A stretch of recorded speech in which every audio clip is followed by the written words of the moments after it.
Okay. So guys, is my screen visible? Can you see my Yes. screen? Yes, sir. Yes. Yes. Yes. Yeah. Okay. Okay. So guys, as we know that you all are joined for this SAP UI5 and the Fury training course. So in order to learn SAP UI5, okay, we have to first learn JavaScript. So how many means uh, I don't know, it means whether you guys have whether you guys worked on this JavaScript or not earlier. So if anyone knows, you can just raise your hand now. Means how many people you know the JavaScript? Are you familiar with the JavaScript syntax or code?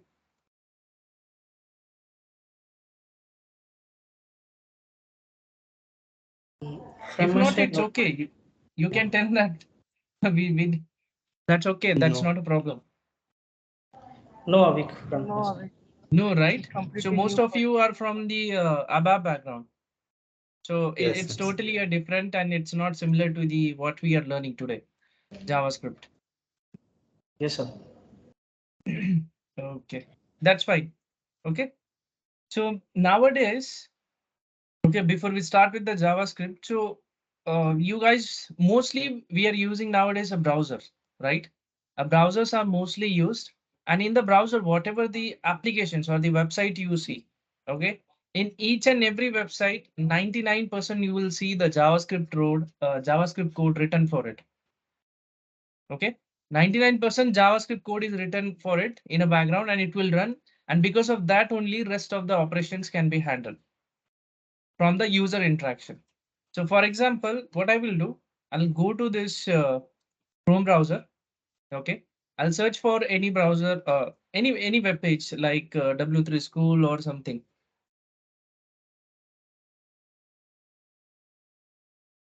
Okay, 1 second. Let it load.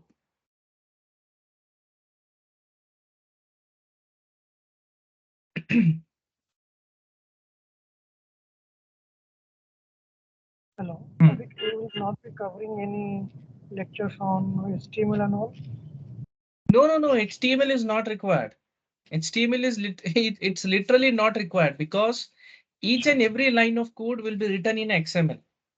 Okay, but when Okay. you run this app, the output will be displayed in a form of HTML in a background. That you don't have to worry. Okay. Okay. Okay, Thanks. so mostly what we need to do first, we will start with the JavaScript. We will clear the basic terms which are mostly used in UI5, and after that, Okay. when it comes to the XML, right?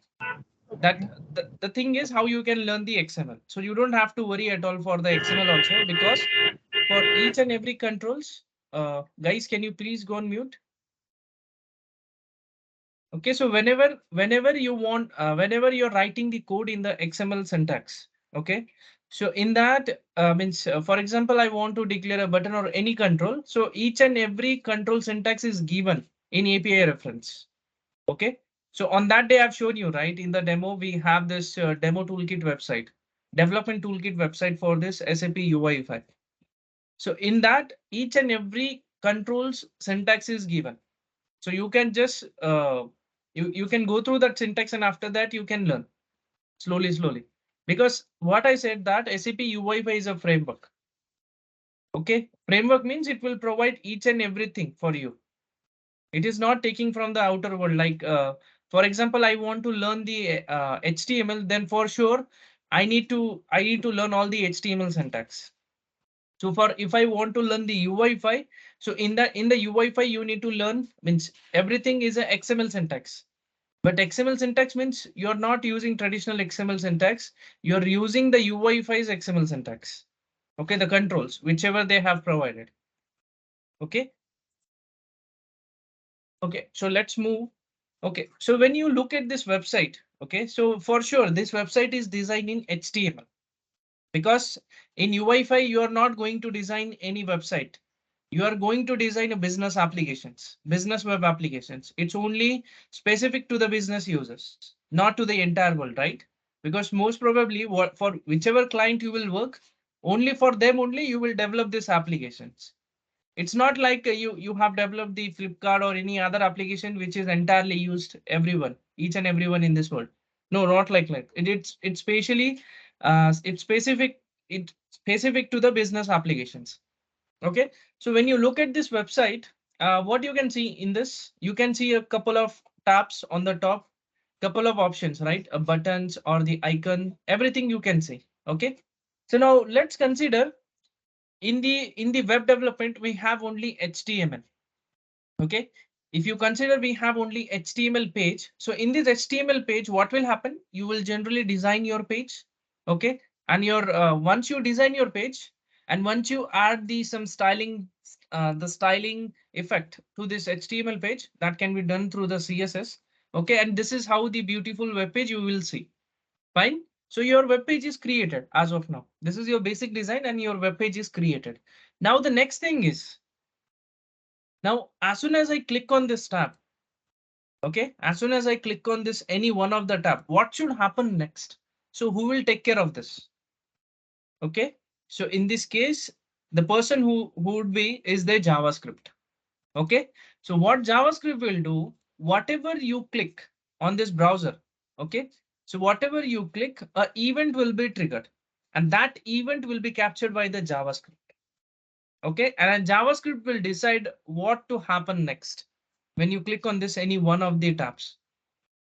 Okay, so what is JavaScript in the real term? It just whatever the user will interact, right? Means whatever the user will click on any button, so that whatever the event will be fired, that will be captured, and based on that, means the code you have written for it. Okay, that code will be executed depending on the user click. Okay, so to capture user click or to whatever you want to search or some animations, okay, or some dynamic rendering of the UI, okay, fetching the data from the database, each and everything will be handled by the JavaScript. Okay, and from JavaScript, you can also design the web page. That is also possible with the JavaScript. It's not like that that you cannot design a web page through the JavaScript. A JavaScript is it's like a full stack only. You can design a web page. You can also write a business logic for your web page. Okay, and if you want to add the styling effects like CSS, that is also possible with the JavaScript. But most probably, as we are working with the UI5, so in UI5, we don't need to write that much of JavaScript code for adding some styling effects or for a designing purpose. Okay, because the designing part, as UI5 supports MVC architecture, so we have a separate view file where you will create a XML code. You have a separate controller file where you will write your JavaScript code. And then there is a separate folder for the CSS where you will maintain your all styling, the styling tags for the CSS. Okay, so most probably, for sure, in the coming sessions, I'll give you the intro about the CSS also, basic how much CSS it is required. That is also I will give you in the session. Okay, so basic guys, have you understood that what JavaScript does in this web page? Basic. Yes. Okay, so when it comes to the user interaction, when it comes to the updating the data dynamically on the fly, okay, and fetching the information as soon as user clicks on any button or something, so that can be performed through the JavaScript. You cannot do it through the HTML. HTML is just a designing language. You will design the web page. CSS will also not do anything for you because CSS just add the styling effects. What CSS will do, for example, if you look at these buttons, right? So making the corners of this button in the rounded, so that can be handled through the CSS. When I hover on this button, what color should be happens? Okay, what color it should bring? How the background color should be changed? Everything should be done through the CSS. Okay, but when I want to search anything in this search field, as soon as I search, if you see, I'm getting couple of suggestions. So how this is happening? It is happening through the JavaScript. Okay, in background JavaScript code is written for each and everything. Okay, then only this event is firing. Okay, but now how would be the structure of the web page when you run any app on the web page? So what should be the flow of the web page? Because that is very important. Okay, so I'll make sure that the whatever the concept I will explain it's familiar to the UI5 in this. Okay, so for example, when I run this web page, so initially just asking a simple question.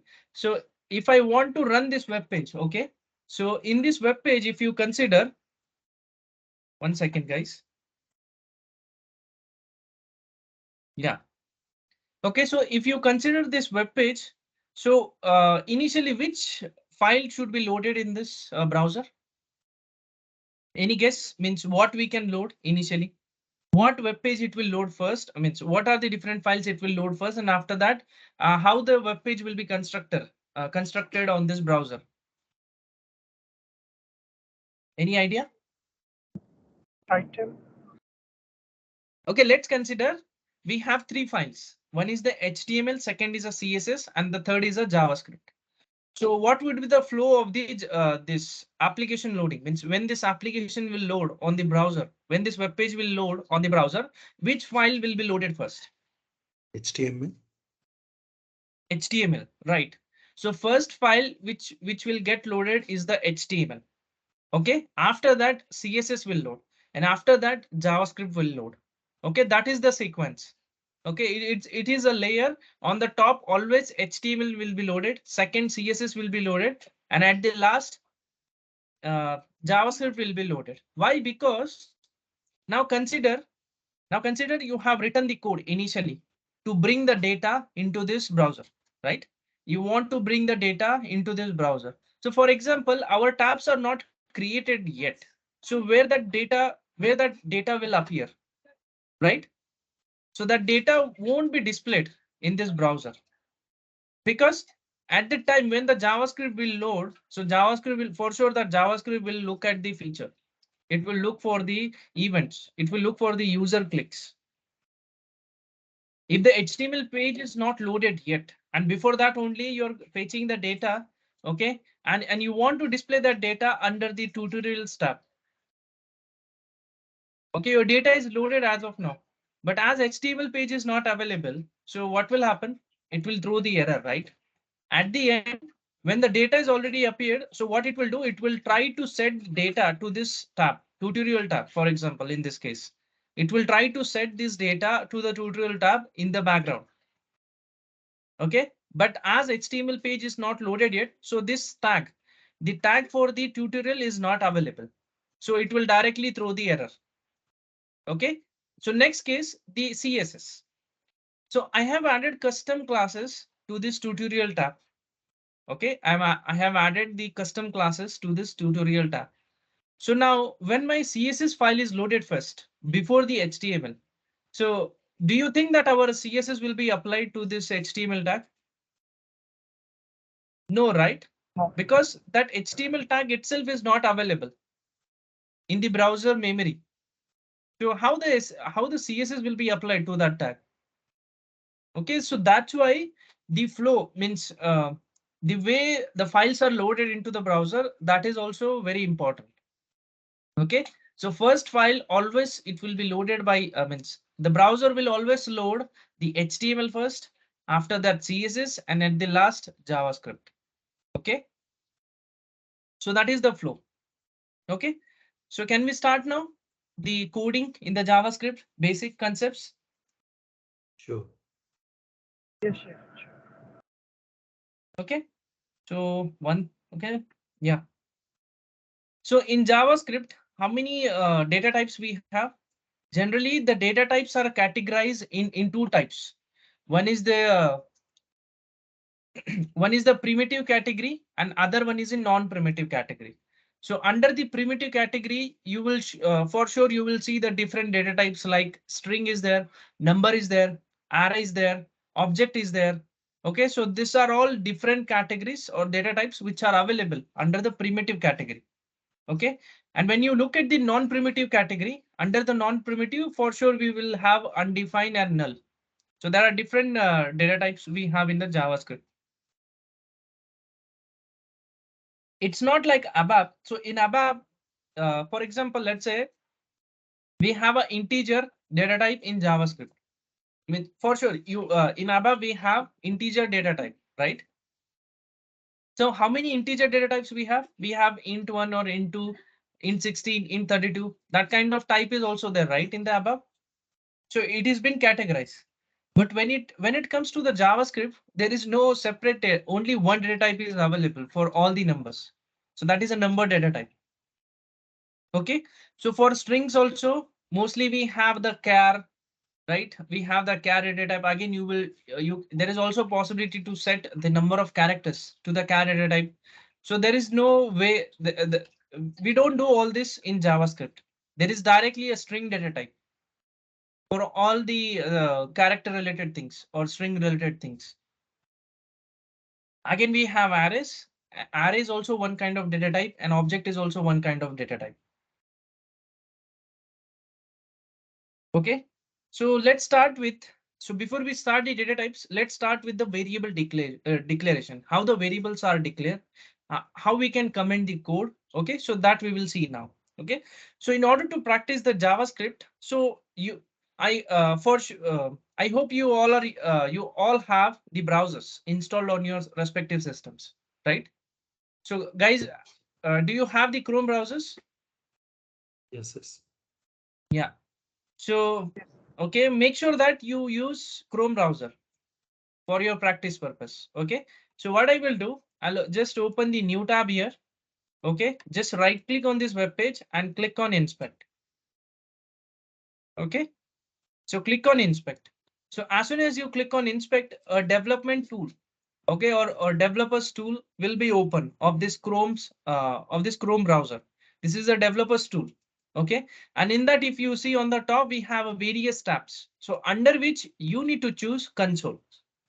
Okay, so console is the only tag or only tab option you will choose, and this is only the place where you can easily practice. You don't need to go anywhere else. You can directly use Chrome browser to practice the JavaScript code. Fine.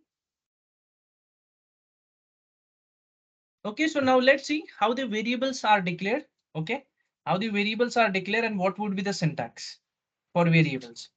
So there are different types of variables available in the JavaScript. One is the var keyword, second is the let, and the third one is a const. Okay, so there are different types of variable that you can declare in the JavaScript. So most probably maximum 99% we will use var keyword in the JavaScript. You don't need to use const, but if you want, you can use the const. But for sure, according to my knowledge, we don't have to use the const keyword and let keyword. But still, JavaScript is providing three types of data variables or variables. So when you're working with the above, what you do whenever you create any variable, you have to explicitly define data type for it, right? 1 second. I think Manish is there.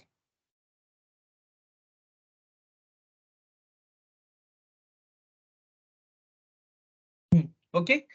So when you're okay, so in JavaScript, whenever you're declaring a variable, you don't need to provide a data type for that variable explicitly. You don't need to provide any data type. Data types are handled dynamically. Okay, for example, how the data types are handled dynamically. So if I'm declaring a variable, okay, so how to declare the variable, that we will see first. So for declaring the variable, a variable name, for sure the variable names can start with, okay, variable name can start with the alphabets. Okay, it can start with underscore. It can also start with a dollar sign. Okay, but you cannot start the variable name with the numbers. Okay, so make sure to avoid special characters using. If you want to use a special character inside the variable, you avoid it. Okay, so only two special characters you can use. The variables you can start with the dollar sign or underscore. Okay, or most probably you can use the letters. But if you want to, means this is what, if you want to start it, it should start with the dollar or underscore sign or any alphabet, but not numbers. But it can contains numbers if you want to add. Okay, and make sure that whatever the variable name you declare, that are case sensitive. Case sensitive means, so if I'm declaring two variables, so let's see how to declare a variable. I'm writing var keyword here. Okay, so you need to write var keyword. After that, followed by, you just provide a space, and after that you can provide the variable name. So variable name I will, okay, let me provide a variable name as color. Okay, so this is my variable name. Okay, So I didn't use any special character and all. So this is what this syntax we need to follow. Var space the variable name. After that, equal to sign. Okay. After that, equal to sign, and inside this color variable, let's say I want to store a string value. Okay. A string value. Whenever you're storing a string value, that should be stored. Means that value should be provided in double quotes or single quotes. Okay. So I'm providing in double quotes. So if you are providing a value inside the double quotes, so it means it is a string value. Okay. So I'm providing hello. Okay. So LO is the value which we have stored inside the color. Okay. So now if you see by default, I'm getting undefined, right? By default, I'm getting undefined. So what is the purpose of undefined in JavaScript? And then why it is returning undefined? The purpose is whenever you're creating a variable or initializing a variables, by default, JavaScript will provide a value as a undefined to your variable. Okay, by default, because this variable now you have provided the value, but for sure in couple of places what we will do, we will directly declare the variable, but we will not assign any value to that variable, right? We will not assign any value to this variable. So what JavaScript will do, internally JavaScript will assign a default data type as undefined to the variable. Okay, so if I type color, now you will see the value inside the variable. Okay, I'm declaring one more variable. So let's clear your confusion. So where one more variable like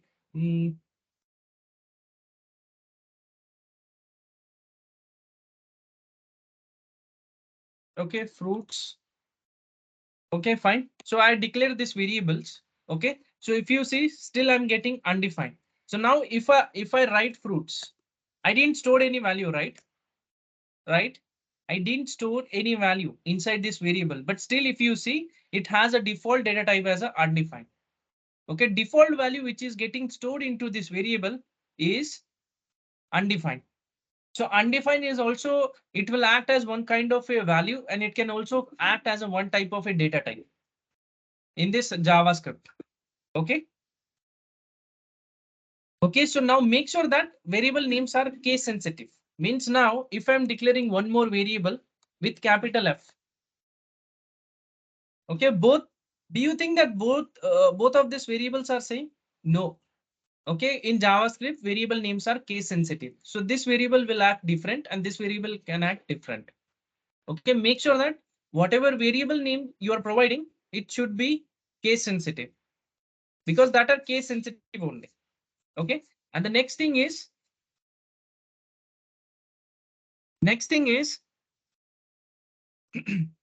yeah, the next thing is the dynamic data types. How the variables data type can be changed dynamically on the runtime. So for example, if you consider these fruits, maybe we cannot, or I will declare one variable as X. Okay. So initially in my X, what we have a default value as a undefined. And let's say I want to check a data type of this variable. I will use one type of operator here. Okay, there is one type of in which you just need to provide a variable. So it will provide you the data type. Okay. So type of, it is one kind of a method which we can use and it will always return the data type of that variable. Okay. So now if so I have declared the X variable, right? So in this X variable, if you see the default value it is stored is undefined and it is also one type of data type. So when I check type of X, it return me the undefined. Got it, guys? Guys, are you following it, right? Yes, yes. Hello, Avi. Yeah. As long as we don't give any default value to that variable, but the value is undefined. It will be undefined. Yes, yes. And most probably, whenever you're writing the condition in UI5 also, means you will write your if and else condition in UI5. So in UI5 also, you need to make sure that this undefined condition is checked. Okay. So whatever I'm writing, same follows to UI5 code in JavaScript. Okay. So let's say you declared one variable and after that you want to check the condition. Means the condition is I want to check whether the value is available or not in that variable. If value is not available, for sure it is undefined or null or somewhat empty. So if you're directly writing if of x, if you're writing, so it will make sure that it will take care of all these three conditions: undefined, null, and empty. Okay. Okay. So now type of x is undefined. Okay. So now let's say default value in this x is undefined. Now I want to store on the runtime. I want to store the number value into this. So I'm writing x equal to 2. Okay. So whenever you're providing a number value to the variable, you don't need to specify single quotes or double quotes. Otherwise, it would be considered as a string. Okay. So now I provided the value for the x is 2. So which is of data type number. So if I want to check type of x, so you will see what is the data type? Data type is number. Okay. So now you can literally see, right? The data type is changing. Okay. On runtime or dynamically, you can change the data type. Any value you can store. There is no restriction in that. Initial case, if you want to store string value, that is also possible.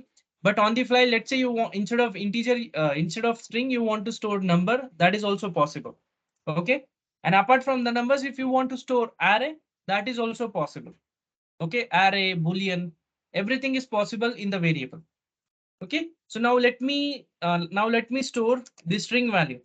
Okay. Now I will store in double quotes 2. So this is a string value. Okay. It's not a number. So if I provide type of x, it will return the data type as string. Fine. And now let's say I'm storing a Boolean value. Sorry, I will provide 2. So whenever guys you're providing a Boolean data type, any like true or false, it should not be provided in double quotes, single quotes or double quotes. Okay. If you're providing that value, Boolean value in single or double quotes, that value will be considered as a string value, not the Boolean. Okay. So x equal to true, then if I check the type of x, what it is? Boolean. Okay. So guys, are you getting it right? The data types now? Yes. Yes. Yeah. Yes, yes. Okay. So now let's say I want to store array. Okay, we'll go one by one, each and every data type. So I'm just giving you the short intro so that whatever the data types we want to cover, we will be make sure that each and every data type is covered in this.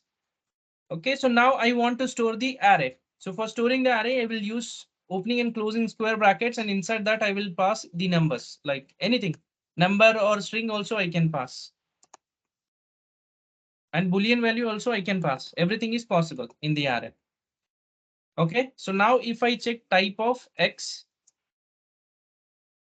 can you see we have the object? Okay, so now in JavaScript supports object-oriented programming language.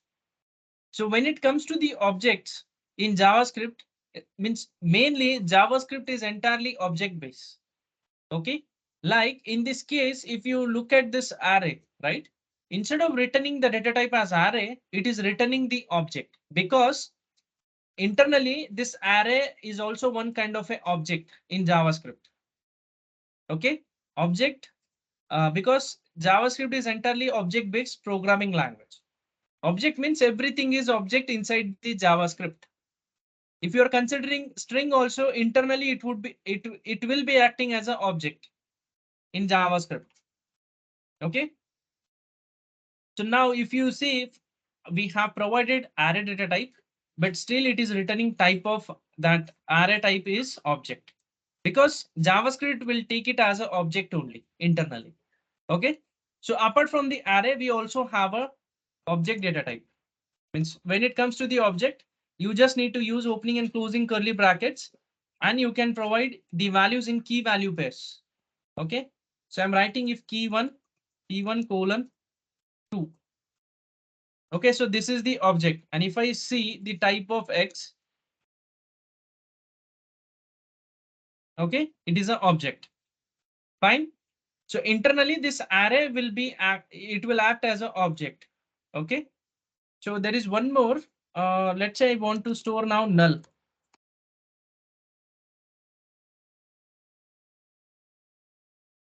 Can you see now? If you are storing null value, okay, null value inside the X. So internally that null is also one kind of object. Okay. Okay. So guys, this is good now. Any questions in this? Avik, your screen is stuck, I think so. Is it so? I'm not. I am just able to see till fruits undefined. But it's fine for me. Okay. What is the last syntax you can see, guys? Type of X object. Yes, yes. Okay. Who is facing problem? Manish, this side. Manish. Manish, can you rejoin once quickly? Okay, sure. Yeah, rejoin. I'll wait for a minute. Yeah. Yeah. Avik, I have one doubt here. Mm-hmm. Also, Yeah, go ahead. I mean, it's not necessary to define the type of the variable in Yes. JavaScript. Yes. Whenever you are declaring a variable, you don't need to provide any data type. Okay. Okay. And it accepts all the type of data types. Yes. Yes. It accepts all the type of data types. You don't need And to worry. also Mhm. length. Yeah, that length also you don't need to worry. Whatever the maximum one, there is one default length provided to any variable. If your means depends on the data type. For example, if you're storing the string data type, so there is one fixed number which is already been provided for this JavaScript for this variable of string data type. If you want to check this length, so you can just open the Mozilla Firefox. Okay, there is one website, a good reference website for the JavaScript. For each and every data type, what would be the maximum character of values it can store? So everything is mentioned in that, the length of that variable based on the data type. Okay. So you don't have to worry at all for the length of the any variable. Yeah. Yes, Amarnath. Yeah. No, I was speaking. Okay. You only asked this question. Yes. Okay. Fine. So shall I proceed to next topic now? Yeah. Okay. Yeah. Okay. So let's see what would be the comments. Means if I want to add a multi-line comment, single line comments, how it can be handled. So for multi-line comments, if I want to put a comments in the JavaScript, okay, a single line comment. So I can use double slash. Whenever you're using a double slash, so this string, whatever the value you will provide after that, or any syntax or code also you will write. So that will be considered as a single line comment. Right? Okay, so if you want to declare a single line comment, you just need to use double slash. Okay, so apart from double slash, there is also a concept of multi-line comment. So for multi-line comment, you need to use slash star again star slash. So whatever you will write inside this, whether it should be in multiple lines. Okay, so this would be considered as a multi-line comment. Okay, so in JavaScript, only two types of comments are available. One is a single line comment and second is a multi-line comment. So for multi-line comment, you need to use this syntax, or for single line comment, you just need to provide double slash in front of the code or anything you write. Okay, so let's start with the first data type now, strings. Okay, slowly, once data types are covered, then we will move to the functions. And once the function is done, then we will move to the objects and arrays. Okay, all these are very important. So we will try our best. Okay, not sure because the time in 2 hours, not sure whether it can be completed, but tomorrow also at somewhat we can stretch at least for half or 1 hour to complete this topic. Okay, so guys, can we take a 5 minutes break? 5 minute just break we can take and we can continue after that. Okay, after every 40 minutes, we'll take a 5 minutes break and we'll continue. Yeah, okay.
Guys, are you back? Yes, yes, sir. Yes, Avik. Yeah. Okay. Okay, fine. Okay, so I'm just clearing this console. So for clearing, there is a icon here. Okay, on the top.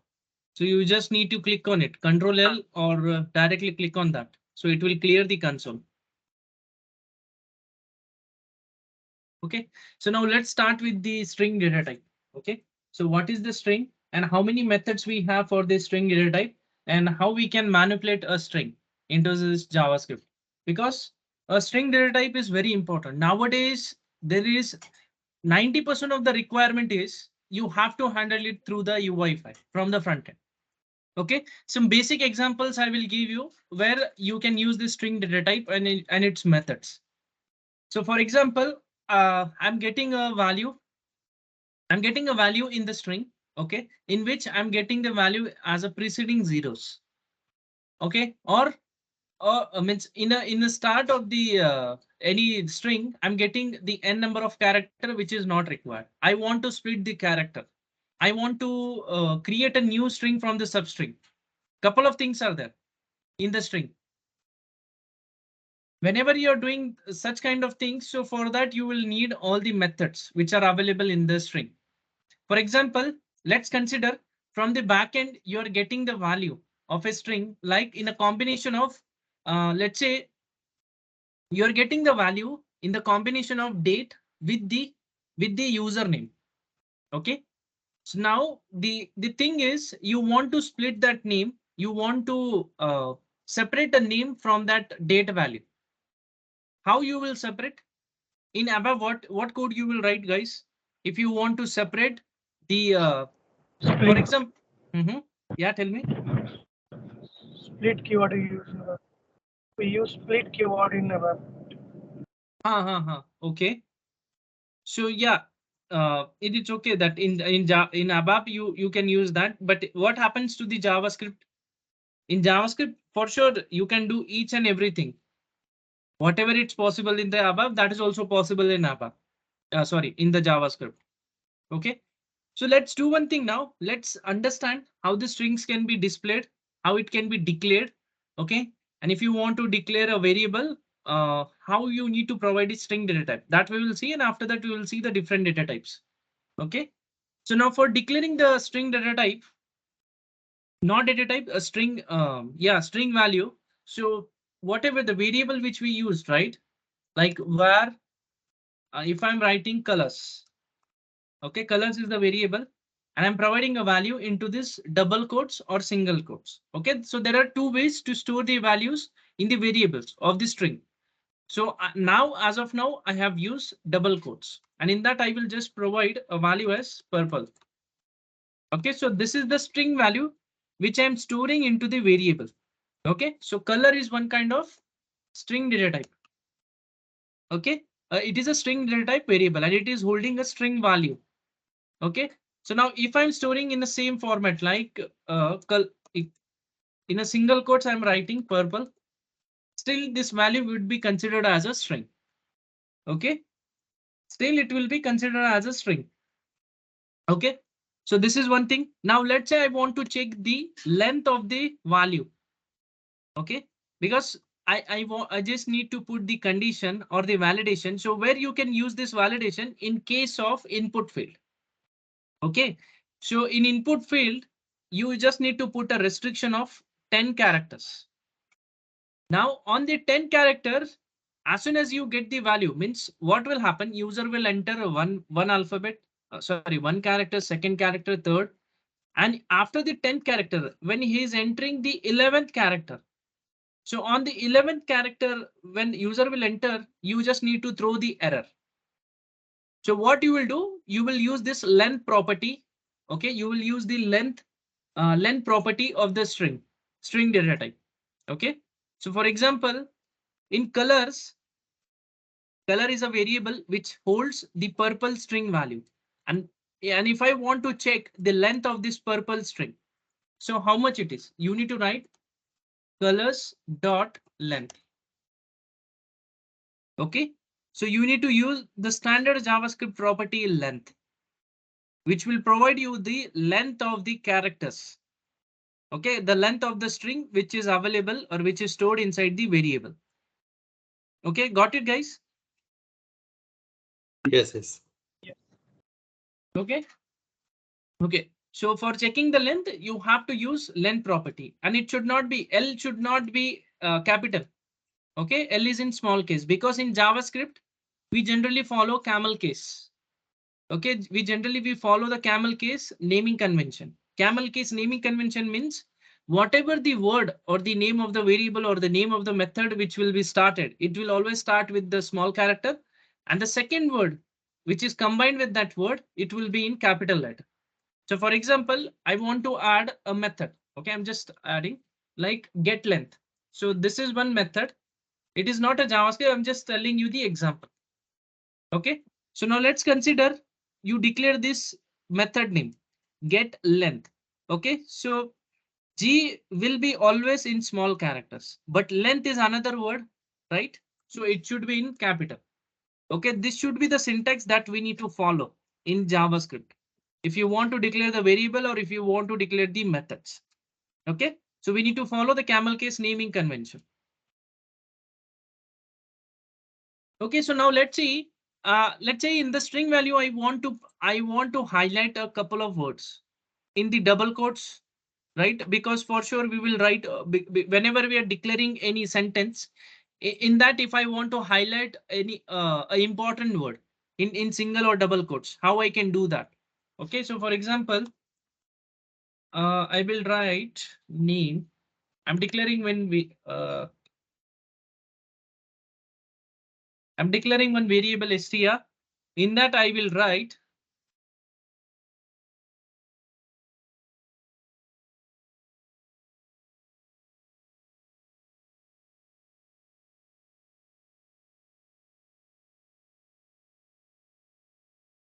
okay. So this is the variable str, and if you want to check the length, okay, so it will return the length. So length of this string is 19 characters. So this length will also count this blank space. Okay, whatever the space we have added in between the words, so that is also counted. Okay, and combining all that space length, so this is what the total length we are getting for that string str variable. Okay, so the 19 is the total length. Now what I need to do, I need to put the single quotes to this John Doe. Means I need to provide a double quotes. It should be highlighted in double quotes, John Doe. So how I can do that? So if I write double quotes again,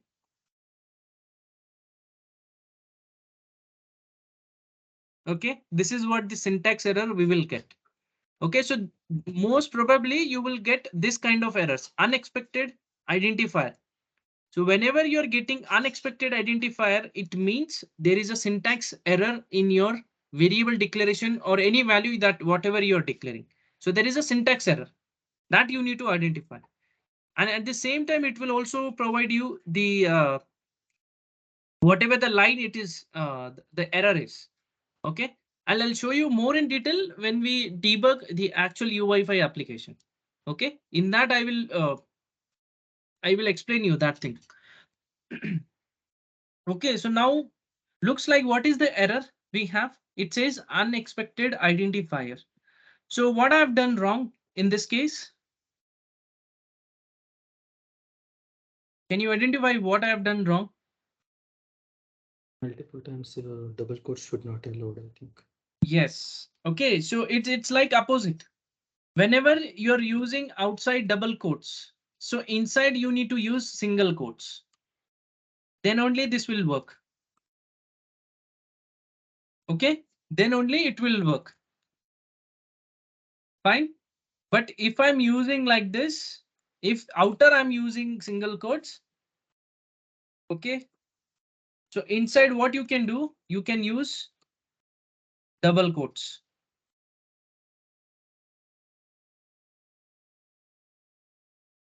Fine.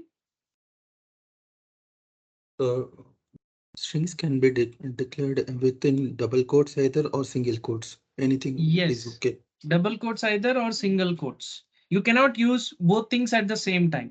Okay, it's like escaping.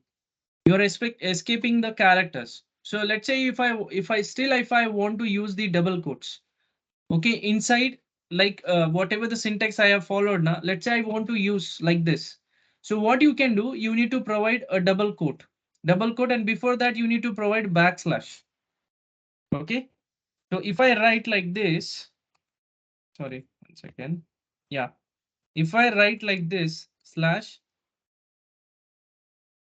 and slash, then it will work. See, it's working now. Automatically it is handled. Okay, so you don't need to declare outside. Whatever you want to declare, you declare it and you just escape it with the backslash. Okay, so automatically that sentence will be converted. Fine. So there are different characters, the escape sequence characters that are supported in JavaScript. For example, the slash which we are using if you want to escape. So there is slash n for new line. Okay, slash t for horizontal, and slash v for vertical. Most probably we will use slash n, but that is also not required.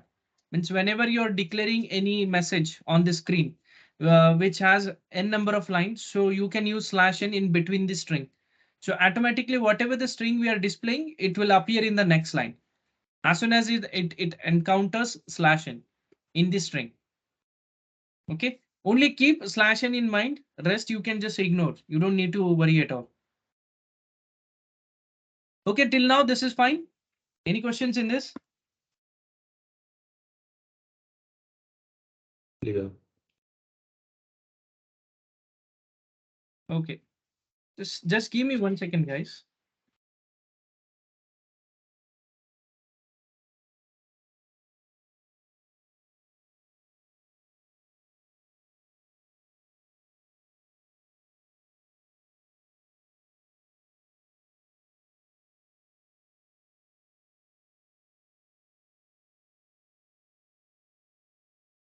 Yeah.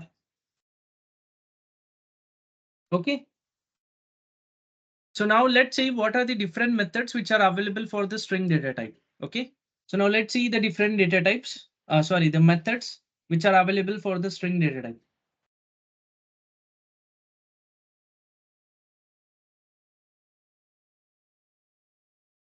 Okay. So let's start with the first. So the character is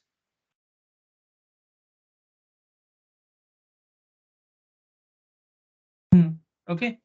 So now let's say I have in str, if you see, I have my name is John Doe. Okay. So in this, I only want John Doe. Okay. I only want John Doe. So what I will do now, I will write str dot split. So first one which we are looking is the split method. If you look at the split method, it takes two parameters. Okay. The split method takes two parameters, separator and the limit. Separator means you just need to provide the separator through which you will split the string value. Okay, and after that the limit, after the separator, how many the characters you want to split. Okay, so for example, in this case, if you know in the string, I have the double quotes, right? I have the double quotes. So if I write double quotes like this, I don't know whether how it will work.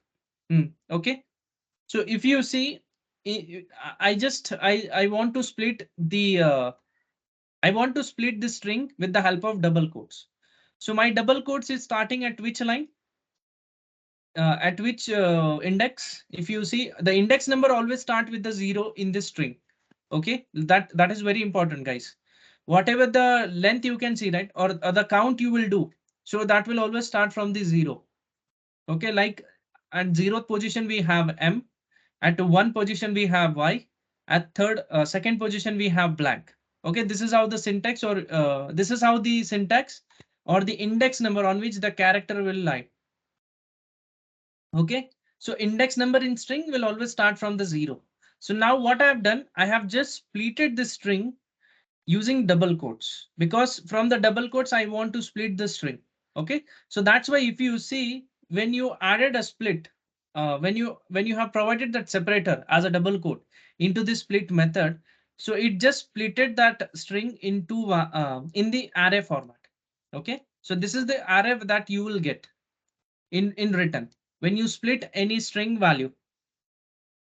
Okay, so before the double quote, what we have my name is, okay, and till space. This entire value, it is available in 0th index because it is returning the value in the string in the array format, right? So at the second position, at 0 we have this, and after this double quote splitter, what we have?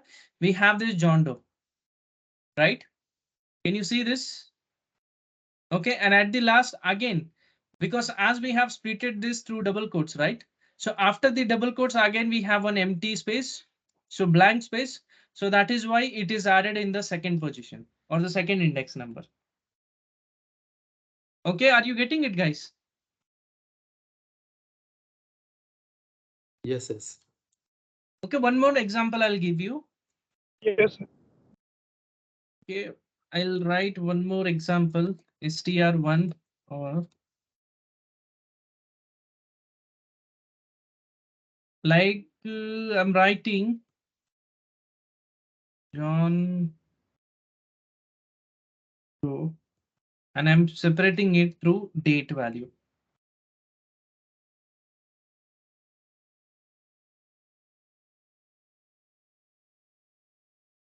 Okay, so now this is my value which I'm getting it from the backend. Now what I need to do, I need to split because on the front end I just want to display John Doe separate and this date value as a separate, and both are for both the labels are different. Okay, so I need to display both values independently, not in a single string. So what I will do, I will write str2.split. So see, if you look at the syntax, guys, HTR2, it is a variable, right? In which we have stored string value. Okay, so now on HTR2, I can call the methods. Okay, and if you see what I've told you internally, JavaScript is entirely object. Everything is object inside the JavaScript. Okay, and the syntax, because if I want to call any method, okay, on this variable, which is of string data type, so how I am able to call that method with the help of object concept. Okay, because in object, what you do if you want to access any property inside the object, you need to use dot operator. Dot, and after that you can provide the property name or the method name. Then that method name will be, or that property will be called. So same like that, this string internally it is also considered as a object. Okay, so that's why I can use dot operator, and after that I can use the various methods which are available for the string. So in this case, as I'm writing, I'm calling split method. It is a method, not property. Okay.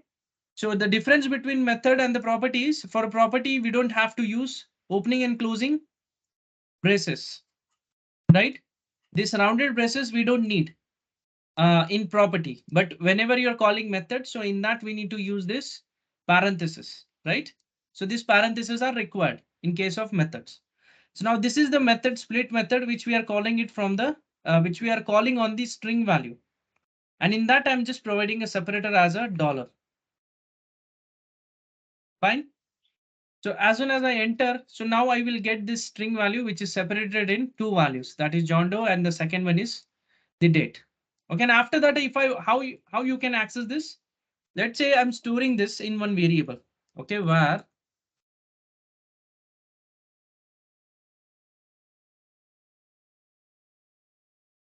okay, I'm storing this value. So I know that in ARR value, we have two values, right?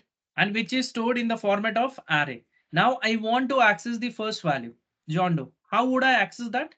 I can directly use square brackets, right? And inside that, I need to provide the index number. Fine. So this is how I need to access the values if I'm using this split method on the array, sorry, on the Java string value. Any questions in this split?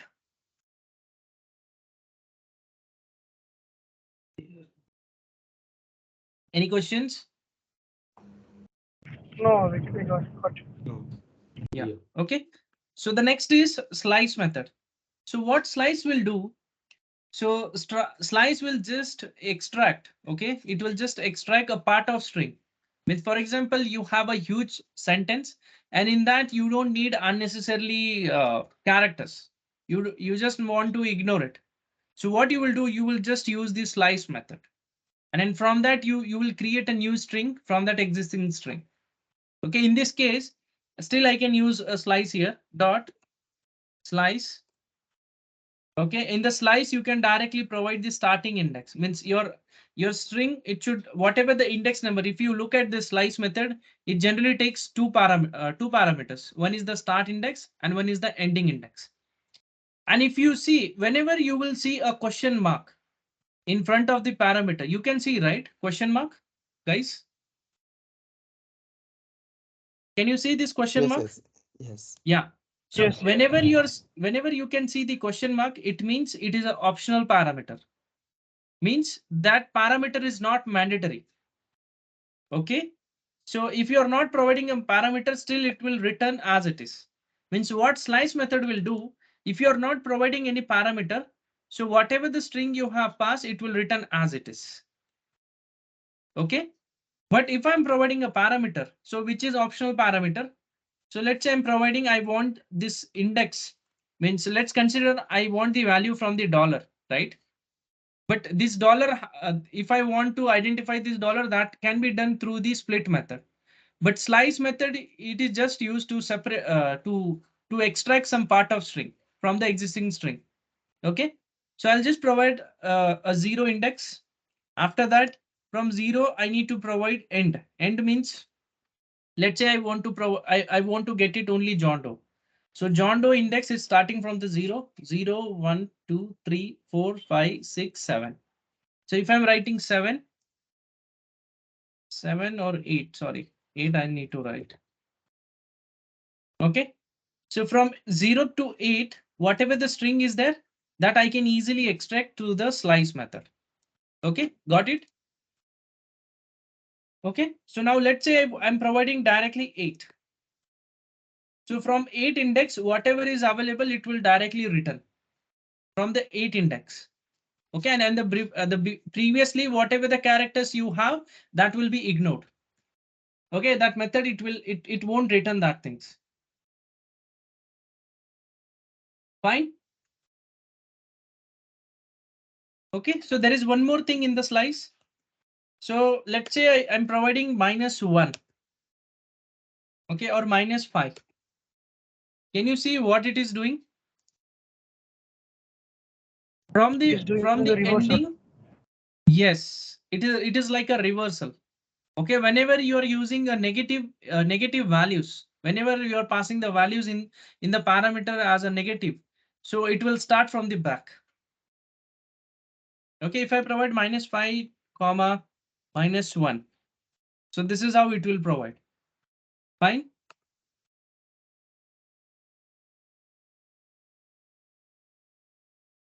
Okay, so guys, see, each and every method will require some practice.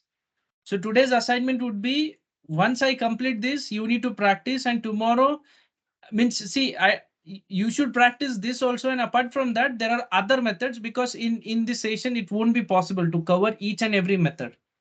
But just giving you the reference, once you're familiar with this, that also you can easily learn. And for that, I will give you the reference as a W3 school. Okay, so this is one reference site through which you can learn your JavaScript.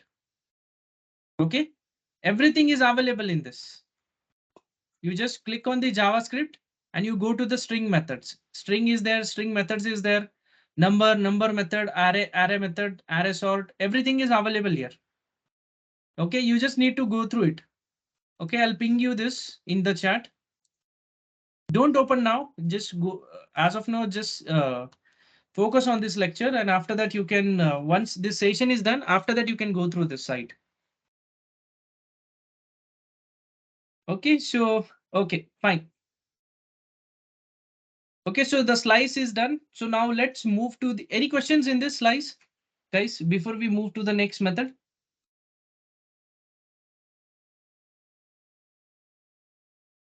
Okay, so regarding the slice, there are two other methods like substring and substr. Okay, substring and the substr. Substring method is there.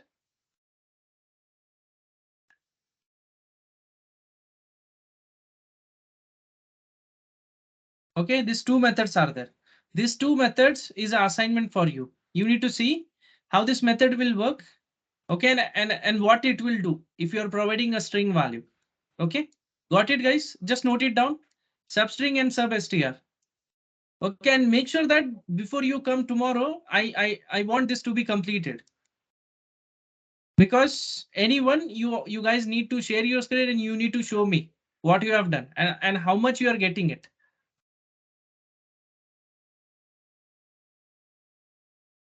Okay, fine. So these two methods are the assignment. So just note it down. Before you come tomorrow for the session, you need to practice it. And you need to explain me. I will ask anyone. So what is this method and what it does? Okay. So let's move to the next method, replace. So there is one more method, replace, for the string value. Okay. So now the replace is, for example, on the str2, if you see on the str2, I have $sign, right? I have the $sign, or let's consider one date. Okay, from the backend, I'm getting date like this, 10/1994. Okay, from backend, I'm getting date in this format. But what user is saying, instead of using slash, can you just introduce hyphen in between? So what you will do? You just need to replace slash with the hyphen.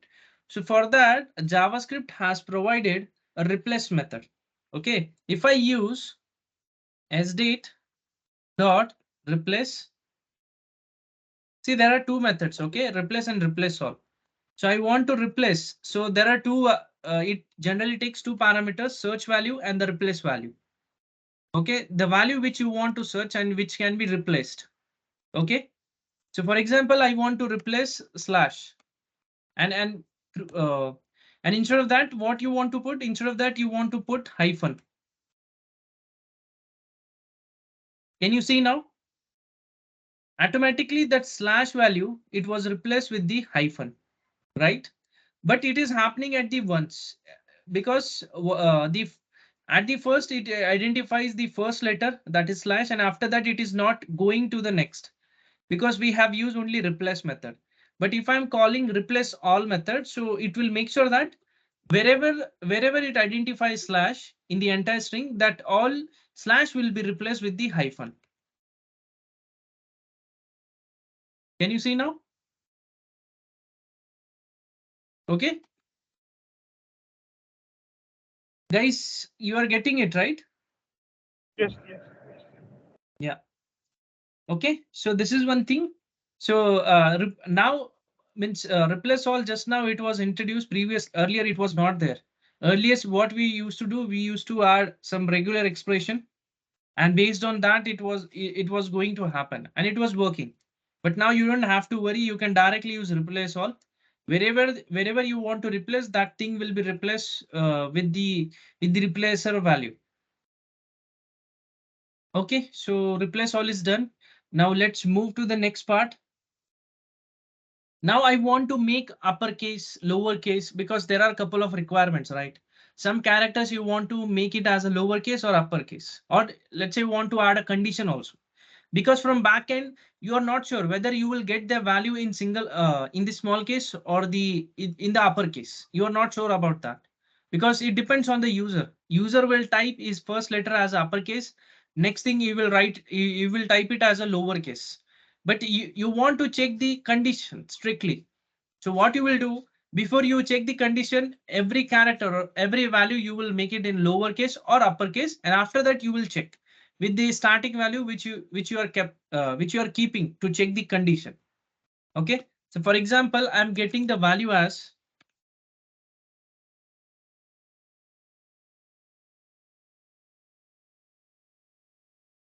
Okay. So now I'm getting the value as this, like this, but you don't know because it depends on the user, right? User can also type instead of capital J, he can also type small j, right? Your condition will fail.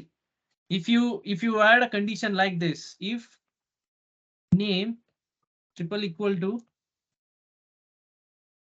if you write like this, your condition will fail, right?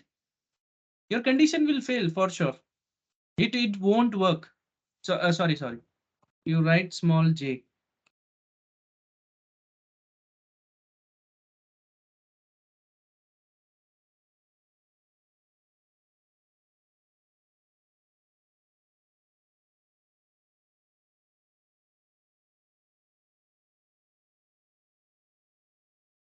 See, it won't return.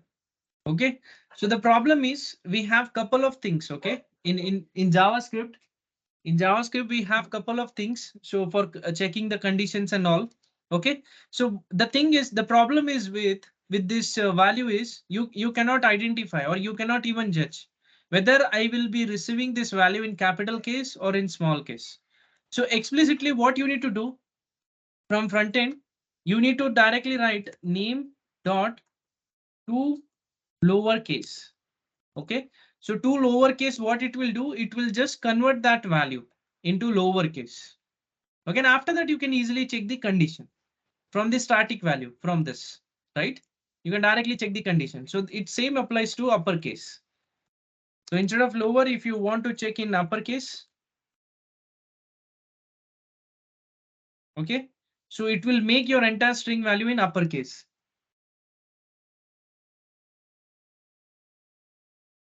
Fine. So guys, any questions in to lowercase, uppercase? What that console.log does? Yeah. So what this console log dot do? Okay, so this console dot log, it means, can you see the tab name here, console? Yes. So for example, I'll tell you in UI5 code, you have written the logic. Okay. So now as soon as you written the logic, you want to see what data is loaded and what data is coming from the service. And that's that data, if you want to see in the console, okay, you can use console.log. So for once this application is running in the browser, and if you are inspecting, and at that time, if you are in the console tab, you will see the data is already printed in this console. Is it Okay, like just to print. is it like debugging in ABAP? Yes. For debugging, you can use, but as a UI5 standard practice, we should not use console.log inside the UI5 code. But for testing purpose is fine. But okay, but once your testing is done, you should remove this code. Okay. Okay. Only for testing purpose, anything if you want to print in the console, you can use console.log. So this, as a name suggests, name itself is suggesting that it will just print the value inside the console. Okay. If I'm writing, say, I'll tell you console.log, I want to print hello world here.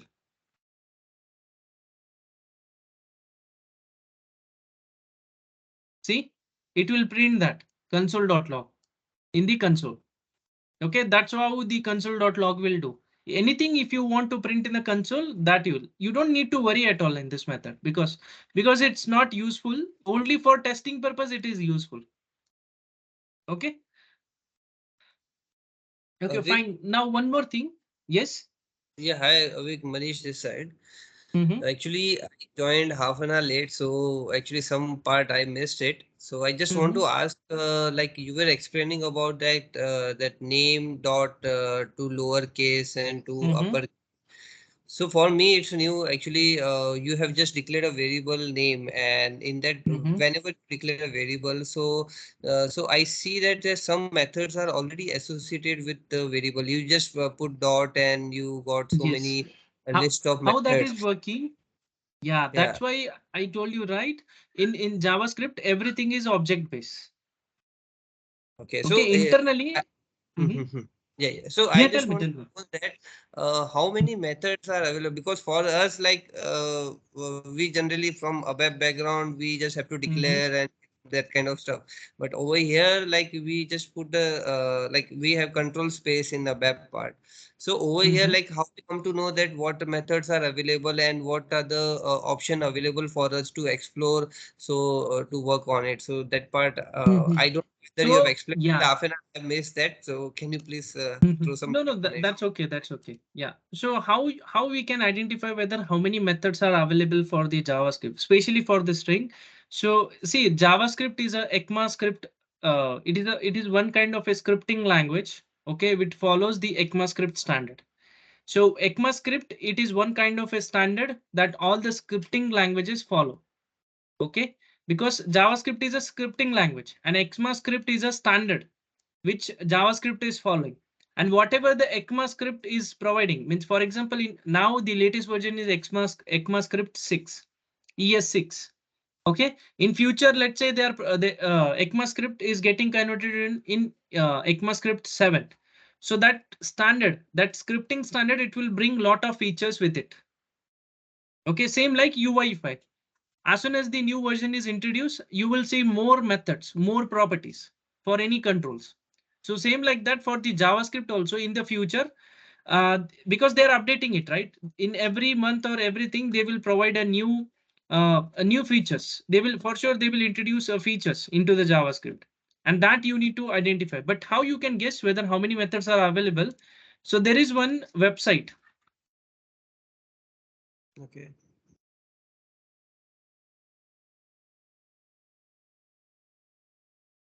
Okay, this is one beautiful means this is one kind of a good reference website through which you will find each and everything. Developer.mozilla.org for JavaScript reference.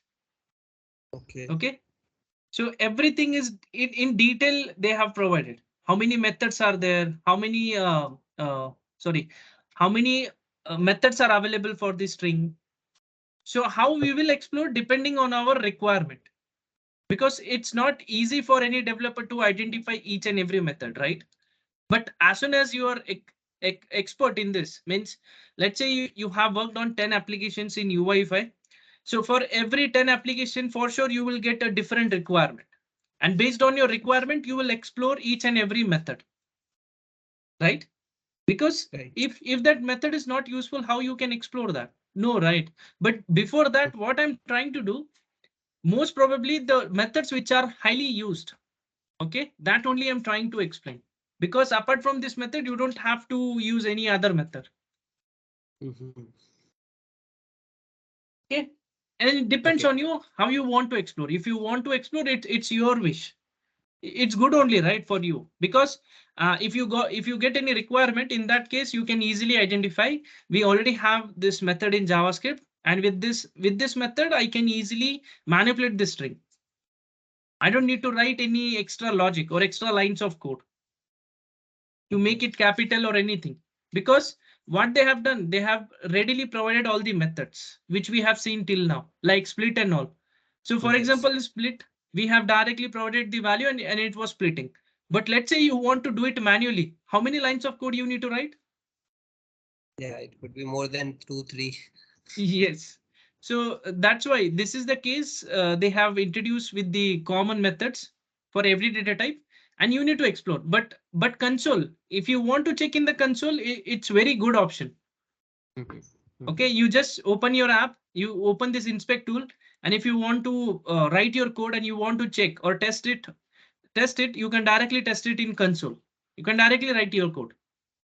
Because what console will do, for example, this str2, right? This name. So how many methods are there or available for this name? Each and every method will be available in this dropdown. And each and every method will work. So you have put control and space bar, right? No, we don't have to put. You directly, Yeah. you see, you just type that name. After that, as soon as you type dot, automatically it will appear. You can check now. Guys, what you can do, you can create one variable and in that provide the data type as a string. Okay, and as soon as you type that variable name again, you just after that you just type dot. Automatically you will get all the options. Okay. Okay, So for string, how many methods we have? See, this is all methods we have for the string. And browser will always bring updated version. Okay, because it's browser only at the end, which will bring all these new features. And then JavaScript is a default behavior, and each and every browser nowadays it supports JavaScript. And in top of line, Chrome is one kind of a browser which supports each and everything. So SAP also recommends that you make sure that you run your application on Chrome browser, not on any other browser. Okay. Okay, fine. Thank you. Yeah. Okay, so now let's move to one important thing. Now that concat method is remaining now. So how we can do the concatenation of two different strings, right? That is also one important thing which I thought that I will explain it now. So after that we will move to the number, and once number is done, Boolean and all, it won't take that much of time. So after the number, we will directly move to array and objects, and after that functions. No, after the array, we will move to the functions and then objects, because object it requires some function knowledge. So we will see that. Okay, so now let's see how we can concat two variables, sorry, two string values. Okay, so one is, okay, so first name is John. So already I have done a couple of time practice, so that's why it's giving me in the suggestions. Oh, sorry. Okay, fine. So now the thing is, I have two variables, two separate variables, and which are holding two different string values. But on the fly, on the runtime, I just need to combine this so that I can display a full name, right? So how I can combine this? So for combining, there are two cases. You can write first name, first name, first name plus. See, you need to use plus. After that, if you want to provide a space between the two characters or this two string values, you just need to add a space, and after that again use plus, and then you provide a last name. Okay, this is one way to concat. Fine.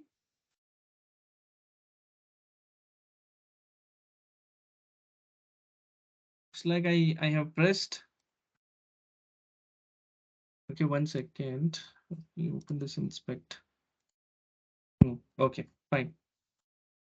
Okay, so first name plus double equal to, in space I'm writing just because as both values are string values. So that's why I can easily provide a string value, one more string value between these two strings with the space, so that a space will be added in between. Okay, this is one way to concat the values. Okay, so now let's say if you want to do it through the method, so there is one method concat which you can use. Okay, so I'm writing first name dot concat. Okay, so concat you will write, and inside the concat, so first you will provide the how you want to concat, whether you need to provide any middle, any separator in between that two string or not. If you're not providing, and if after that if you're directly providing the last name, this is how it will act. But let's say I want to provide a space will be added. Let's say you want to add a hyphen in between, a hyphen will be added. Fine. Guys, is it okay? Any questions in this? Avik, how can we store this concatenated value in a variable? Yeah, see, I'll declare one variable here where full name. Okay, this is my variable name.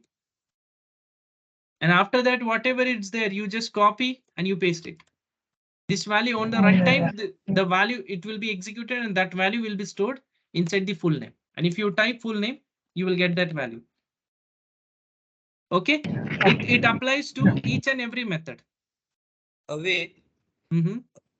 In that, I have one doubt that we are currently seeing only the string part. Like, means I am thinking in terms of web also because I'm a webber basically.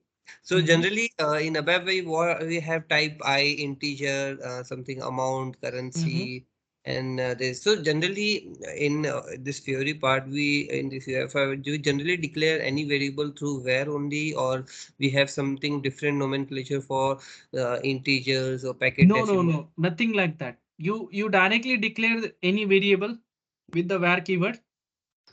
Only the type of the variable will be changed on the type of value you are providing. So what I initially told you that a variable data type is dynamically handled. There is no explicit that once you create a variable, you need to provide a fixed type or fixed length. Okay, you don't need to provide anything. You just Okay, provide the value and based on that, it will identify. so you mean to say that if I provide some numbers, so it will do the calculation also automatically. We don't have to explicitly define. Supposingly, there are two variables. A is equal to something numbers or Yes. currency amount field, and something B is equal to different amount. So if I do A plus B, so it will be adding. It will consider. It Yes. will treat that has a number or amount like that, right? Yeah, yeah. Because Okay. till now we didn't started with the number data type, right? We are I now mean, just just exploring this just string. a theoretical part. Yeah, yeah, just a doubt I got. Actually, we are. No, no, that's okay. So, That's okay. I can understand that because if I also want to learn a new thing, then for me also it's like a huge confusion. it's That's totally okay. new for. Yeah, okay, okay, fine. But only make sure that guys, whatever you do, you need to practice it on daily basis. Then only it will be easy. Otherwise, see, I'm now explaining it. After some time, you will forget everything. And it will happen because it is completely a technical. It's not like a functional. We one time we remember and we just need to follow the steps. Not like that. It will be this things. It can be make perfect if you're practicing it more. Okay, practicing will only make you perfect in JavaScript and in UI5. So if you want to be perfect in UI5, minimum it will take 2 years minimum because it's a technical totally. Even though we are a webber, Still you will need 2 years okay. because for me when I started, I also thought that in 1 year within 1 year I can be expert, but no, depending on the requirement you will get, the type of project you will work. So each and every project will bring different features or different requirement. And that requirement will help you to gain more knowledge. Okay, because whatever code I'm writing now in JavaScript, for sure it won't be 100% useful in all the cases. In some cases you will use only string, in some cases it would be totally depending on the numbers. Every scenario requirement will bring different features, and then so that's how we can learn. Because a junior guy, he cannot be architect, right? At 2 years of age, Yes, yes. it needs some time, and yeah, that's how. Don't worry on that, guys. You will learn. Okay, but as your abapus still, but at least you can just think about as a UI5 product, the front end perspective. Means in a front end, if I mean if you are making or any create, if you're writing any logic for creating OData service, so how front end will think? What front end will require? At least that thing you will think, right? At least you will get how the data is flowing in the UI5 application. What should be the logic he has written? Because in some cases, if you are providing a support to the UI5 application, so you will be aware that where I need to debug the code and how I can debug this code. What is wrong with this code? So at least this is what the overall idea you will get it at the end. Okay, so at least guys, any questions in this concat method? Yeah. Any questions? No, no, it's clear. No, right? No. Okay, okay, No. fine. Okay, so now, yeah. So now let's say we'll do the concatenation of string plus number. Okay, so I'll do one thing now, where a equal to 100 Okay. And now where b equal to. Okay. So now tell me if I add a plus b, what will happen here? What should be the value? It should concatenate, I think so. Or no, Yeah. it will not add, I think so, because one is treated as a literals. So we are just passing in the inverted comma, and 100, that B is a number. That's what I mean. Okay. Usually in ABAP, it will give error that characters and the numeric cannot be concatenated. Yeah. Okay, yes, because if you look at the variable a, it holds string value. And if you look at the variable b, it holds the number value. And you cannot concatenate a number value with the string value. Because in JavaScript, means like we have and operators or operator. If you do or you will get or value.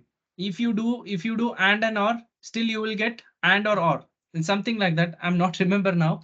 But this is how it will work in JavaScript. How it is done, if you are concatenating string with the number, so that will be considered as a string, not number. Okay, if I do b, a plus b, if you see, this is what the output we will get. So alphanumeric, we can say. Yes. So we can But concatenate both numeric and yeah, if I strings. say, if I check the type of C, okay, and if you see the type of C, the type you will see is string only. Okay, so automatically that value, it was converted to the string and it was added, it was combined, and after that it was stored in the variable C. Okay, and the type of value would be C. But if the b will won't change, okay, but it's just a concatenation which is happening in the string format. Okay, but now, but for sure in future, means any ABAPer or you will provide a values in the string format, right? Sorry, you will provide a values, any number values in the string format, depending on the requirement. But from the front end side, you want to make sure that whether it's string or not, that won't be a problem. You just need to add it. So now how you will do it? So you will do it through the number data type. Okay, so that you will do it through the number data type. Okay, so now let's see how we can do it through the number data type. Okay, so let's start with the number data type. So any questions you guys have so far? Yeah, Anything if you I want to concatenate discuss? both numeric, both values can be numeric and can concatenate. Both values, if are new, no, it won't concatenate. It will do addition in that case. Okay, it will do Avik, one addition. Mhm. question. So if I means just I want to understand that C is considered as a string over here, and means just a doubt. Just a means, if I want to make it as a number, can I do that? Like declaring one will, because see 100 that is a string, but I want to consider as a number. Means can we do something like that? Like is it possible? Because in ABAP how we do, we define like D type I, and when I'm saying that C value, so it will be converted into that character into that Number integer. data So type over. only we need to convert it, right? The Yeah, type so of here value. can we do that like that kind of functionality? Yes. Everything is available in JavaScript. That's why now we will start with the number data type. And in Okay. number, we have couple of methods which we can use. Okay, and in that, there are a couple of methods through which you can change the type of the value. Okay, Okay. so we'll see that now. So Okay. I'm just asking any questions. So if you have or any queries, if you want to discuss in the string, you can ask me now before we proceed with the number. Yeah. Okay, fine. Offset is there. Okay, you have explained that offset. Yeah, 0, 1, 2, 3, 4. Sorry, sir. Yeah. Okay, fine. Okay, so just clearing this console now. So now let's start with the number data type.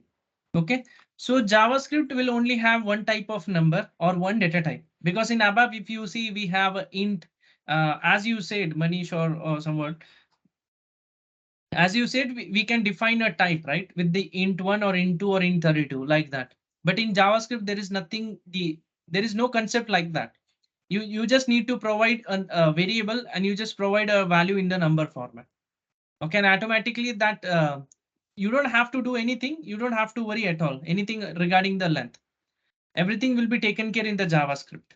That's why the JavaScript is a lightweight and it's a high level programming language because of this, all these features. Okay, so what I will do now, I'll write one variable amount. Okay, so I will write amount is 3000.15. Okay, and if I write amount, so you will get the amount 3000.15. Okay, any value you can provide. If you want to provide decimal, still it will be taken. If you want to provide only number, that will be also taken. You don't have to worry at all. Okay, and let's say I'm declaring one more variable, total equal to 3500. Okay, any value you can provide. Okay, so you don't have to worry at all for that. So floating point also you can provide. There is no problem for the floating point. So if you want to know more, so you can just go through this website once. Okay, you can go to the numbers and it will give you the exact number, how much it is supporting. Okay, how many numbers or it will take. What would be the maximum length if you are providing the numbers? Everything it will give you. Okay. Okay, fine. Now let's see the how the numbers Can you it ping will work. that website? Sorry. Yeah. This website JavaScript reference.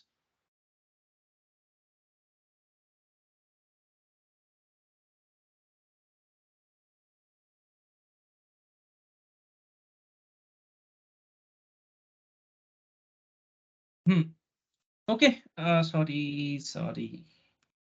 This.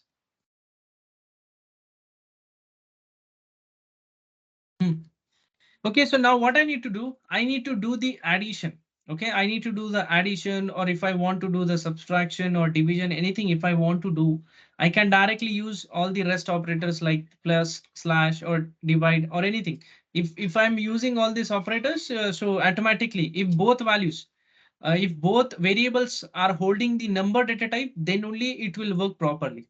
Otherwise, as we have seen earlier, so if one variable is holding string data type, another variable is holding number data type, so it won't, that addition or any operation that won't happen properly. Okay, instead of that, the concatenation will happen.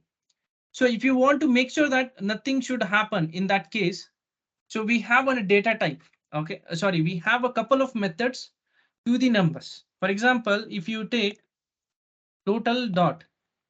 Okay, for numbers, we have only the methods like to exponential, to fix, to local string, to precision, to string, and value of. So only this type of methods we have for the number. But when we consider for the string, okay, there are a couple of methods. There are so many methods which are available. Okay, so now let's say in earlier code, what we have done means I'll create one more variable. So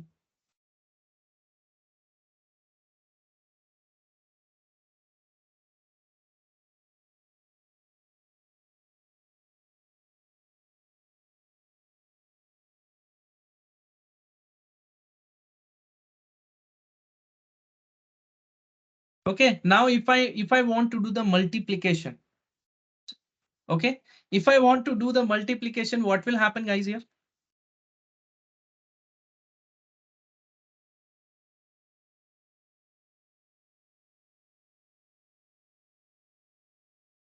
Is it right what we are doing right now? But it should not multiply now because it is literal in inverted comma. Okay, so now the thing is, when you consider the multiplication, okay, when you do the addition, so addition for sure it behaves in two ways. When you consider the plus operator, if you're using that plus operator with the string, it will do concatenation. Okay, but at same time, if you are doing multiplication, okay, if you are doing the multiplication, now Okay, let's consider one thing now. We have the first name, right? First name multiplied by last name. Okay, can you see now? So what is the difference between two? So in this, if you consider, if you are using 235 as these are string value, but internally when it is trying to multiply, because these are internally these are figures only. Okay, it has done the multiplication. But if you are doing the multiplication with the letters, what it will do? It will return the response as a NN, not a number. Okay, whenever you are getting a value as not a number, it means that whatever the value you are providing, it's not of proper data type. Okay, but I don't know means how internally it happened. So guys, this is one assignment for you, how it happened. Okay, can you check this today and let me know tomorrow why it happened? Can you explore this today? Yeah, sure. Okay, so it's just a learning. Okay, it's only one kind of learning, you will get it. You just check why it happened with the star, because if you do the plus, it won't work, right? If I use the plus, so it will just concatenate. But meanwhile, if I'm using multiplication, it worked actually. The multiplication happened. Okay. So now let's say you have the string value. Now, if you want to do the multiplication or addition, anything you want to do, apart from you, irrespective of whatever the data type it is. Okay, but you only know that number is available. It's not a character, but it is available in the string data type.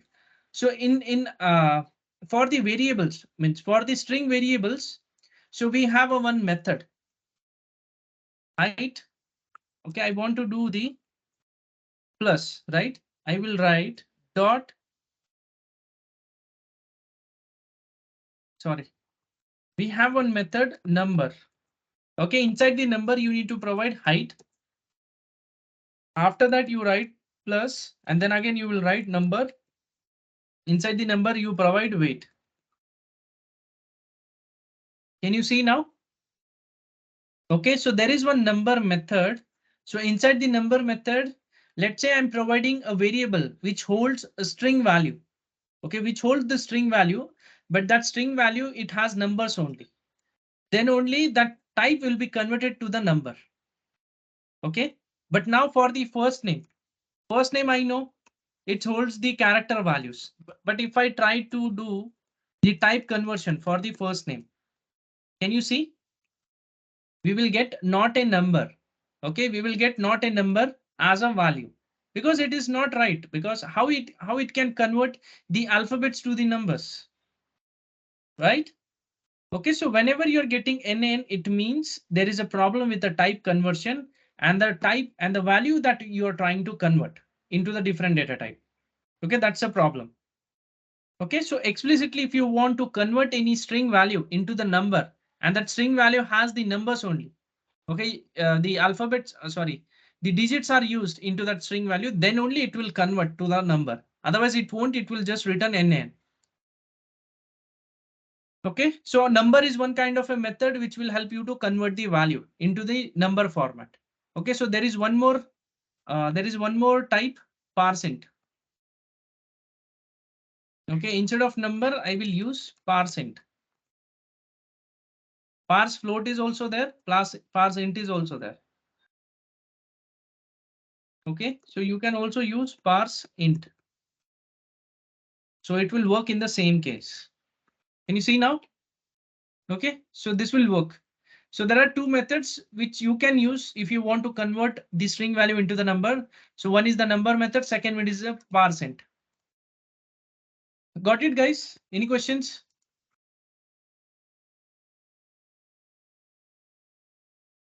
Fine. No. Okay. Okay, so now let's do one thing. Now let's check with the different the methods are there, right? Like how we can see how we can avoid decimal points. Okay, let's say if I want to if I want to convert the number value into the string, how I can do that? Everything is possible. Okay. So for number, so now this is the number, right? And round off also, Yeah, round off also we will do. Yes. Decimals. Okay. Okay, let's consider.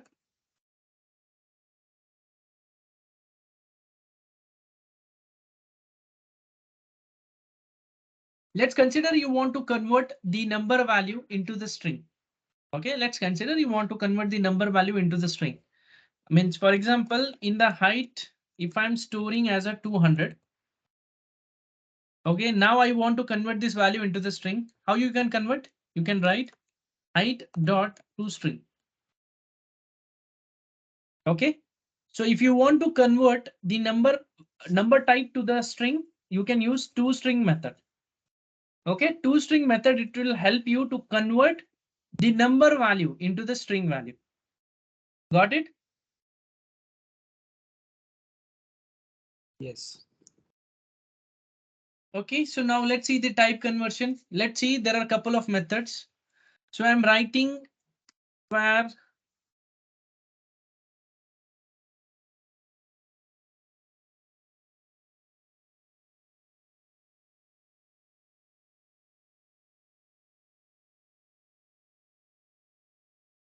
Okay, so let's consider I'm having values like 45, 4564.2345. Okay, so the requirement is I don't need the whatever the decimal values. Okay, I just want to display 4564 or round of it. So what I will do, we have one method. Okay, dot toFix. Can you see now? So when I'm using toFix method, what it will do? It will directly round off this. Okay, it won't display it will directly ignore the decimal values. Okay, so now let's say if I'm passing, if you say inside the fix, you can pass fraction digits, and which is optional. If you are seeing any parameter with the question mark, it means it is an optional one. Okay, and whatever the means, if I'm providing the fraction digits as 2, so it will take the 2 decimal points after the dot. Okay, let's say I want to provide a 3. It will take the 3 decimal point. And let's say if I'm providing 6, what it will do? It will add 20 at the end. You are getting it right, guys? Avik, but Yes. in that 2 fix 3, don't you think that 4 should become 5, that round off? 2, 3, 5 should come? That we didn't discuss as of now. We are Acha, going one by one. acha, acha. Okay, I thought it's Yes. going round off. Okay, so my bad. No. We are going. Yeah. We'll see that one by one. Okay, so this is one thing. So if this is just for displaying decimal values. Okay, so what toFix will do? Most probably, if you want to display only the numbers, not you want to ignore the decimal points, you can directly call toFix. But inside the toFix method, if you are providing the length of the decimal numbers, okay, decimal digits, so that will be appended after the decimal points. Okay, so if not there, still it will add zeros. Okay, so that's what it will do. So now let's see the to precision. So there is one more method, to precision. Okay, so if you are using to precision, what it will do? It will add 4564.235 2345. By default, it will display all the values, right? By default, it will display all the values, but it's not doing round off. So how much, what should be the value it will display? Okay, I'll tell you what is the problem in this.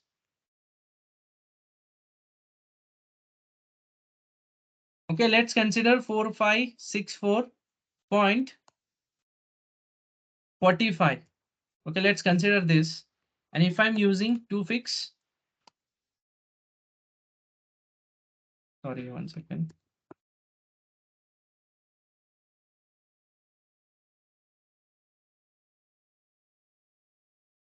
Okay, it's giving only 4564.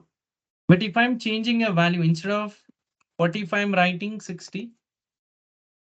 And now I'm writing. Can you see now what is the difference?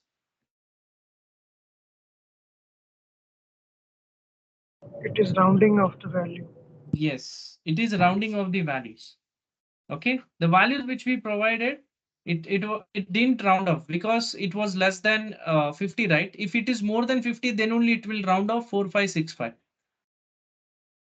Right? Okay, this is the problem. So sorry, it's not a problem. So if you want to do the round off, you can directly use 4565 directly. Sorry, you can directly call toFix method. It will directly round off. But make sure that it won't return your float values. But if you're providing like this, see, if you're writing, if you want to provide a fraction digits, then it is not going to round off this digit values. Okay, it will return as it is with the decimal points.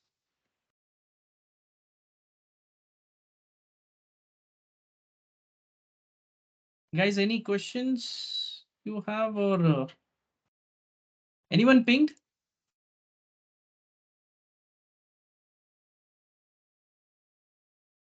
Okay, fine. Okay. Okay, so now at least got it right, guys. What toFix will do? Yes. Okay, so now let's go to the toPrecision. Let's see what toPrecision will do. Okay, so let me clear this. We have this dimension, right? Pi. Okay, so now let's see what toPrecision will do. Dot toPrecision. So by default, if you're calling toPrecision, it will return value as it is. Okay, but now inside the toPrecision, if I'm providing two as a precision, so if you see it has been changed. So rest of the values you will see in a different format for the toPrecision.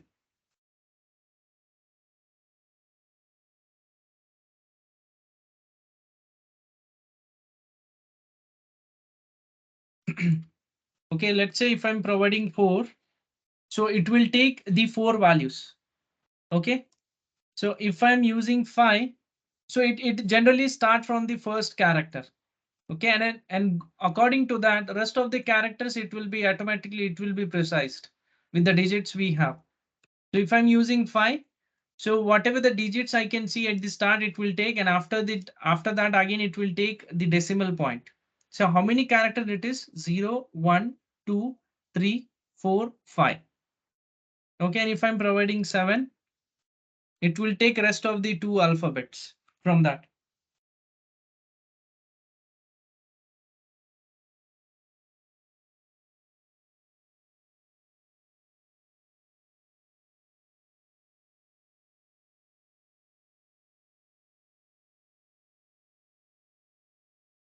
Okay, fine.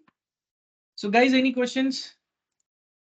So most probably we will not use toPrecision or toFix we can use. Okay, in couple of places you can use toPrecision. It is sorry, toFix. It is helpful. toPrecision, I don't need that. You need to use this toPrecision and all. Fraction digits, because let's say you want to ignore the decimal points, you can directly use toFix, and after that you can provide the number of digit you want to display. Because in the back end, what will happen generally, you will get it the values, right? Means, for example, if you're getting values like this 1, 2, 3, 4, 5. But what will happen? Sorry. Taking var equal to.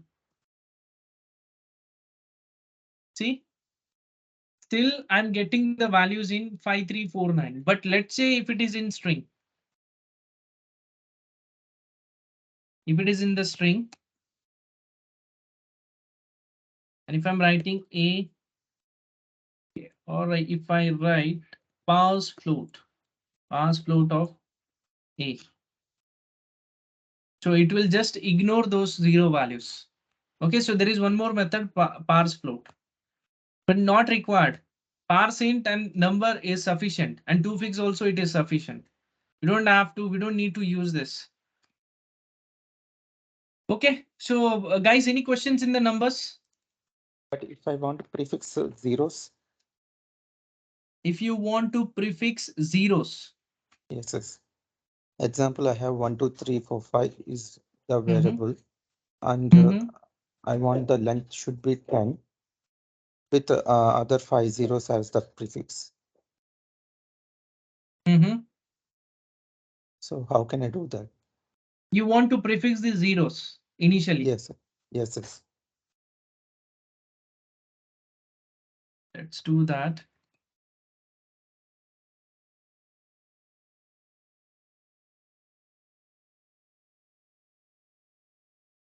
Usually in a BAP we have conversions. So example, the vendor number, the length of the vendor number is supposed to be 10 characters. Character numbers, I think so. 00 character or numeric value we do, right? That conversion routine we put zero space is occupied with the zero, the leading zeros. I got your point. Yes, Yeah. yes. When we I think get that, it will be difficult. For characters, it will be possible.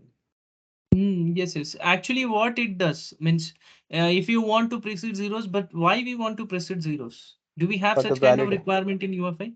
yeah, actually we do validations whether the given number is, I mean, customer or vendor, it's a valid or not. We will pass the value and we validate it.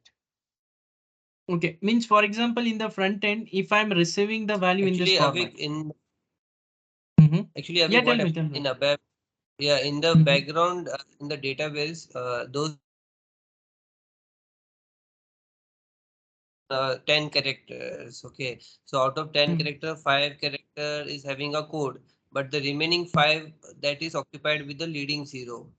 So that is a way how it is stored in the database. So when we do some validation or comparison, so that we have to first of all convert that vendor code or any character value into that alpha conversion, and then we compare it.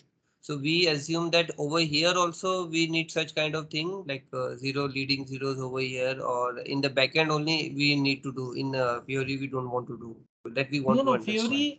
Fiori we don't have to do because if I call any method also like pass float, pass int or number, any method, what it will do automatically it will ignore the zeros. Okay, preceding zeros automatically it will ignore and it will only consider the values which are appearing after the zeros. Okay, that means that's how JavaScript will work. It will just ignore the preceding values. I think this can be handled in OData level. Yeah, most probably means let's say if I want to pass this information in the backend, okay, as soon as I pass this information again this would be checked and again it would be stored in the same format. But most probably we will handle through the backend only. Yes, right. If we get it in the front end also, as you have seen, right? Means yeah, let's say if you're getting this value in the string format and you're directly displaying it on the front end. So in the table, you will see these preceding values. Because as it is in this number or anything, as soon as you do the data binding, so in table, you will see all the values with the preceding zeros. It depends on you. If the customer says, I don't want to see these preceding values, then what you can do, you can directly, means as we have used couple of methods, right? Numbers and all that you can do. But till now, I never got a requirement in which I need to add a preceding zeros in the front end level. Not required actually, because if you add also, your JavaScript code will ignore those zeros. I think it's under OData level only we can take care of this part. It's not required at the front end. Yeah. In OData level, we can add again. In OData level, we can add, right? Yes, yes, we can do that one. Okay. Okay. So any questions, guys, apart from this?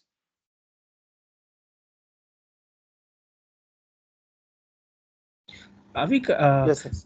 Avik, 1 second. When am I able to, to write this where I'm not getting the intelligence, the details of everything. What is exactly how you are using this one? Details of anything means which details? The color or prop, whatever. So can you click on just the variable VAR and give some any variable and try to get. Okay. Like this? VAR variable. VAR. Yeah. And This yeah, one, right? yes. No, this one I already done lot of stuff on this console. So these are just suggestions. Okay, suppose if I want to declare a string, I mean, suppose any variable like variable yes or some string. So how I will get the, I mean, the details of Syntax. this syntax? Yeah, basically. Yeah, syntax would be same, right? You need to use var keyword. Var keyword, it is standard JavaScript keyword to declare the variable in the small case. As it is a case sensitive, you can't use capital var. Okay. Okay, var space variable name. After that, it depends whether you want to add a space or not, but it just adds more readability. Means you any user he can easily understand, right? Okay. So that's why I'm declaring in this way. Str then equal to, and then you can declare the value. Okay. Because that's Like, saw you getting, so I'm just okay. okay. So now Yeah. if I want to get the suggestions, you can write str dot. As soon as you type dot, then you can see the rest of the suggestions in the drop down. Okay, in the method. Okay, string of the method. Okay. Yeah, for the method we need to give the dot, correct? Yes. For the method, we need to use dot. Okay. Yeah. Thank you. Fine now? Yeah, fine, Okay. fine. Because So I guys, saw let's you was, take. yeah. Yeah. No, I saw you were getting the intense of this into syntax. So I'm thinking what I missed. So that's the reason I asked you. Okay. But guys, is it helping you learning JavaScript? Yes, yes. I mean, but as you said, it will take 2 years to become. That's all. See, JavaScript now we are trying to complete this in within 2 days. Today, most probably 80% of syllabus of JavaScript, and tomorrow only means hardly half an hour more we can spend and we can complete this JavaScript tomorrow. Okay. Okay, but as what you need to do, you whatever this entire week you can come, you can take a time and you can just practice this. You can take this entire week and you can practice this all the different methods, data types, functions, arrays, object of the JavaScript. Once you are familiar with that, so in UI5 when we are starting the controller code, when we will write our controller logic in JavaScript, so in that case you can easily means you can refer the code which you have written so far for the JavaScript. Okay, it would be easy for understanding. Okay.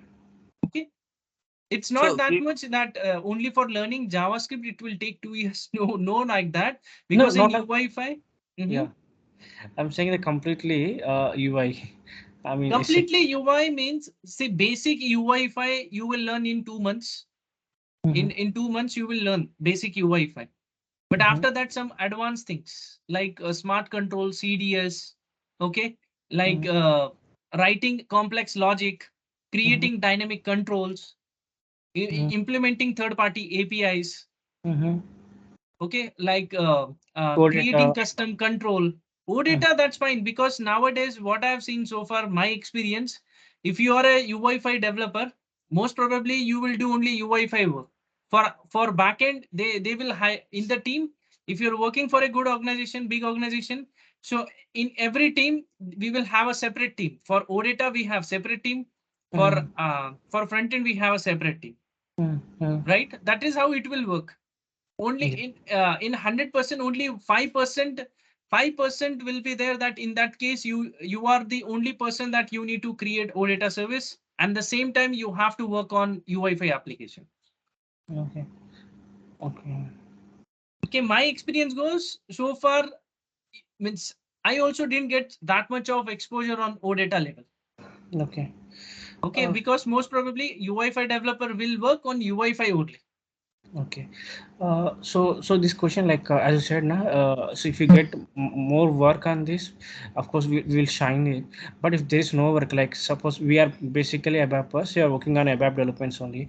So to practice this, I mean, in a real-time scenarios, so shall we prepare like this? I mean, creating any purchase requisition screen with some fields, mandatory fields, and using the, I mean, and using creation object or changing, like how are we doing ABAP side? For that one, we need to. Right. Same. What you can do means, so far, what today and tomorrow we will complete only JavaScript. Means tomorrow Okay. we can at least half of the session. After that we can start with the UI5. Okay. So don't worry on that. I will show you how we can design the web page. Sorry, UI5 screens. And after that, as you are ABAPers, right? Depending on the requirement, how many fields are required in the screen, you can just create your own OData service. If you know that already, you can easily create. That's not a problem, right? Yeah, yeah, yeah. That's Yeah, correct. you can create your OData service depending on the fields we have. And after that, at the end, means once our OData session is complete, you can easily, what you can do, you can write the logic and you can pull that information on the front end level for the Yeah. display. And as soon as you do something like if you want to create a record, if you want to delete a record, so once you do that creation or deletion or anything, updation of the record, so that record should be updated in OData service. So your Correct. entire end-to-end application will be completed. Okay, that's one. Yeah. That is Yeah. what we need. In Yeah. initial level, what I personally focus, I should not explain you advanced topic, which is unnecessarily, it's waste of time and you will not get it. Correct, correct, correct. Yes. Right? That's why in the course also, we have lot of advanced topic, but we have removed it. Why? Because of this reason only. Okay. In 2 months, what I can say that 2 months is also very less to learn learn UI5 and at the same time JavaScript. Correct. Yes, yes. It will take 6 or 7 months. After that, you will start and means after that you will start learning it properly. Means then only you can explore one by one, slowly, whatever, depending on your requirement, you will explore and you will do some R&D and then you will learn. Yeah, But yeah. if your basics are clear, you don't need anyone's help. Okay. Yeah, sure. Sure, sure. Okay, so Thank you. that's fine now. Okay, so guys, let's take a 5 minutes break. We'll continue around 12:16. Now it's 12:12. 12:17 we will continue. Okay, then we'll start with the now array. Sorry, string and numbers are completed, right?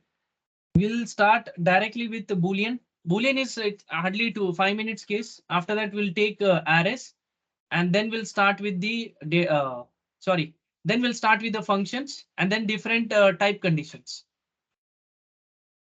Fine. Okay. Okay. Let's come back. Let's connect. Let's rejoin at 12:17. Just be in call on mute.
So guys, are you back?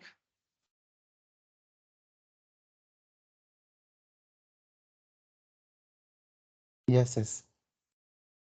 Yes, yes, we're back. Okay. Okay, so let's start with Boolean data type. So Boolean data type is nothing to explain. Okay, it's very straightforward. So only we have a two values which will be accepted as a Boolean data type, that is true or false. Okay. So make sure that whenever you are providing the values for the Boolean, it should not be in 1 second.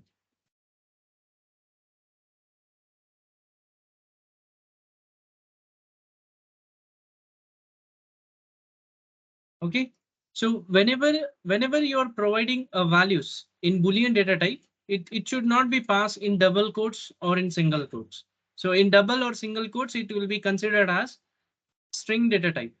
Okay. For example, if I want to declare or I'm declaring just a variable, in that I will store Boolean data type value. So I'll declare one variable var as a flag. And then if I write to, okay. So what would be the means? Can you say that this variable or this variable is of Boolean data type? No, this variable will be considered as a string data type. Why? Because the value which we have passed is in double quotes. Okay. And this will be considered as a string, not the Boolean. If I pass like this, instead of double quotes, if I pass directly true, so this thing will be considered as a Boolean data type. Okay. So make sure that the value which you are providing as a Boolean, it should be like this. And then it should always be in the small case, true and false. It should not be in capital case. If you provide like that, it won't work. Okay. So true and false, always it should be in a small case because these are standard JavaScript keywords. Fine. Any questions in this Boolean? Nothing is there, guys, to explain. Okay. So shall we proceed with the array data type now? Array, and then we can start functions, and then let's see first array and functions, and then after that tomorrow we will see the objects. Okay, objects and rest of the validations, basic for loops and all. Sorry, tomorrow at what time we'll have the class? Tomorrow probably we will have it in the evening. Okay, tomorrow we have it in the evening around 8 to 9 Indian time. Okay. Sorry, 8 to 10. Okay, 2 hours. Okay, okay. Okay. If you still let me confirm with the Rahul once. Okay, I'll just confirm and maybe I'll ping you in that case. Okay, if any update is required, I'll ping you. But before scheduling, for sure, I will Avi, share the invite with all of you. can it be done between 7 to 9 or 7:30 to 9? 7 to 9 or 7:30 to 9. It can be done, but I have some other meetings because it's working for me. Okay, okay. That's the problem. Yeah. Yeah, even up to 5:30. Sorry, that means 8 o'clock in IST. It's a working time for me. Yes, till 8 p.m. Indian time, when still that I have the working time. That's the problem. To have the same Okay. problem. So from 8 till 10 we can have, or 8:30 also we can extend if you want. But Yeah, it's that is okay. better. Means that 8:30 totally 2 hours 30 minutes. I won't be explaining. In middle of the session, I'll give you some time to practice. So that it's just a benefit for you guys only. It's not possible to practice apart from the session timings, right? As we all are working, and apart from that, we are doing these trainings. So only in case of JavaScript, I was not able to provide you some time, some specific time in which you can practice. But from tomorrow onwards, for sure, in every session, half an hour, after, once completing the session, I'll give you some time to practice. You just need to share your screen. Whatever doubts you have, you can clear it in there itself. And after that, we can proceed one by one.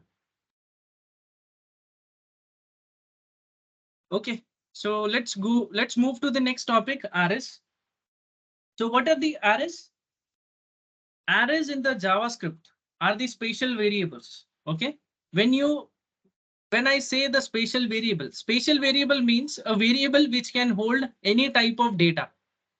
Okay. At the same time means if I consider normal variables, it will hold only one value at the same time.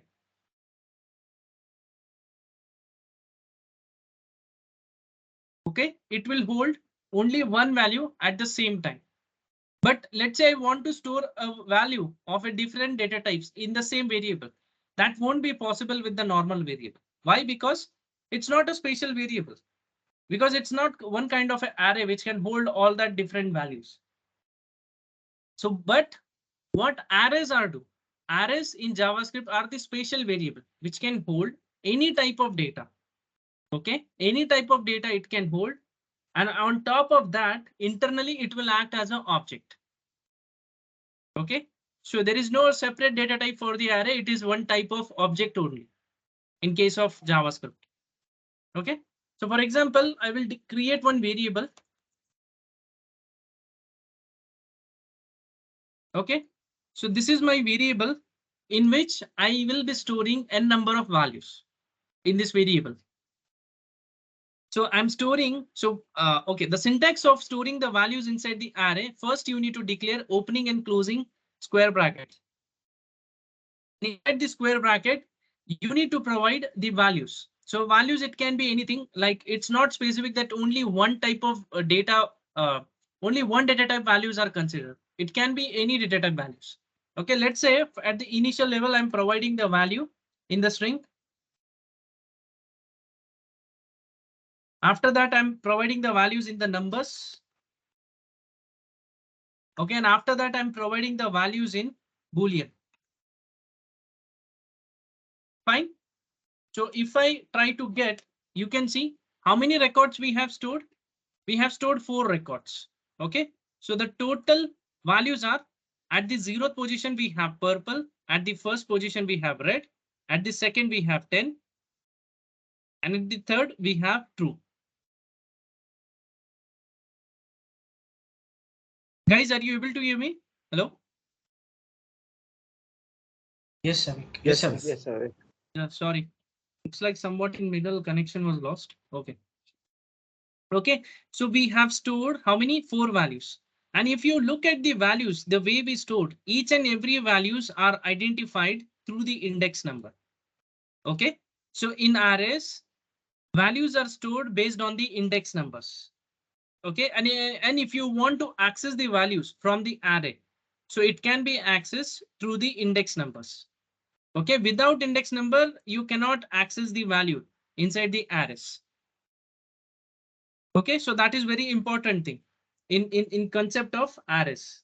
So whenever you're using the arrays, if you want to access the variable, so you can access the variable through the index number. Sorry, you can access the value through the index number. And if you want to store also, you can store it through the index number. Okay, so how I can check whether what is the length of an array? So in order to check the length of an array, you can write colors.length.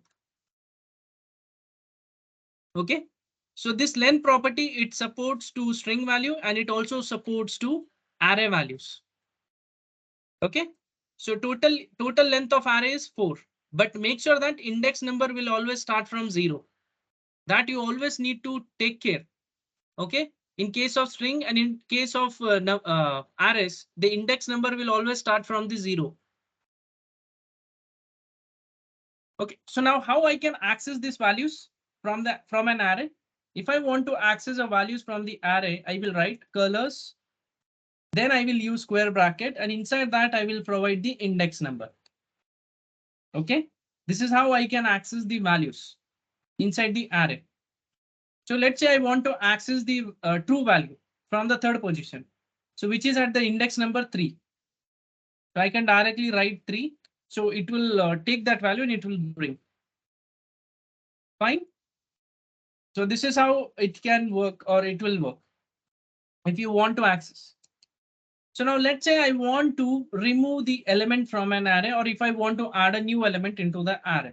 Okay, let's consider I want to add one more value into the array. So how I will add? So for adding the values, there are a couple of methods inside the array. Okay. So basic, you got it. Arrays, at least before we means before proceeding the methods. Awake one doubt. Yeah. Generally, means actually I'm in thinking in a web way also. So Mm-hmm. we have like number of rows in an internal table. Okay. Right. So we also have like rows in this arrays, like Mm-hmm. purple, red. These are in the one row, right? If we want to put another row which will have like different color, like yellow, pink, number 20, false. So can we have that? And can we find out like how many number of rows are, because this is length. Mm-hmm. So No, like you're talking about multi-dimensional array. Yes. if I'm wrong, please correct me. Okay. See, if you want something data to be more complex, okay, you can directly go with objects. I think it can store number of records, right? So means Uh-huh. how can we have second row? Or is my understanding is wrong about, Yeah, actually in because I'm UI5, thinking in a okay. web way, because in Yes. yeah. In actually in UI5, we don't have to worry at all for all that thing. Means let's say you have multiple rows, how I can display those, right? How I can get the length of and that. So for that thing, you don't need to worry in this array concept. You need to worry in object concept. So we have an object concept. So for sure, you guys have seen the JSON data, right? In JSON data, how we store the values, you will have a couple of properties and each property can have its multiple values in the array structure, right? So if you want to get a specific length, you can directly get it through the property. So in array, you means you don't confuse with that concept. Okay, you just make it, you just keep it simple. If you want to work with the complex data, go with object. Okay. Directly go with object. So object has same methods which we have for the arrays. Only the traversing, how you traverse through the array and how you traverse through the object, somewhat this the steps are different. The process is different little bit.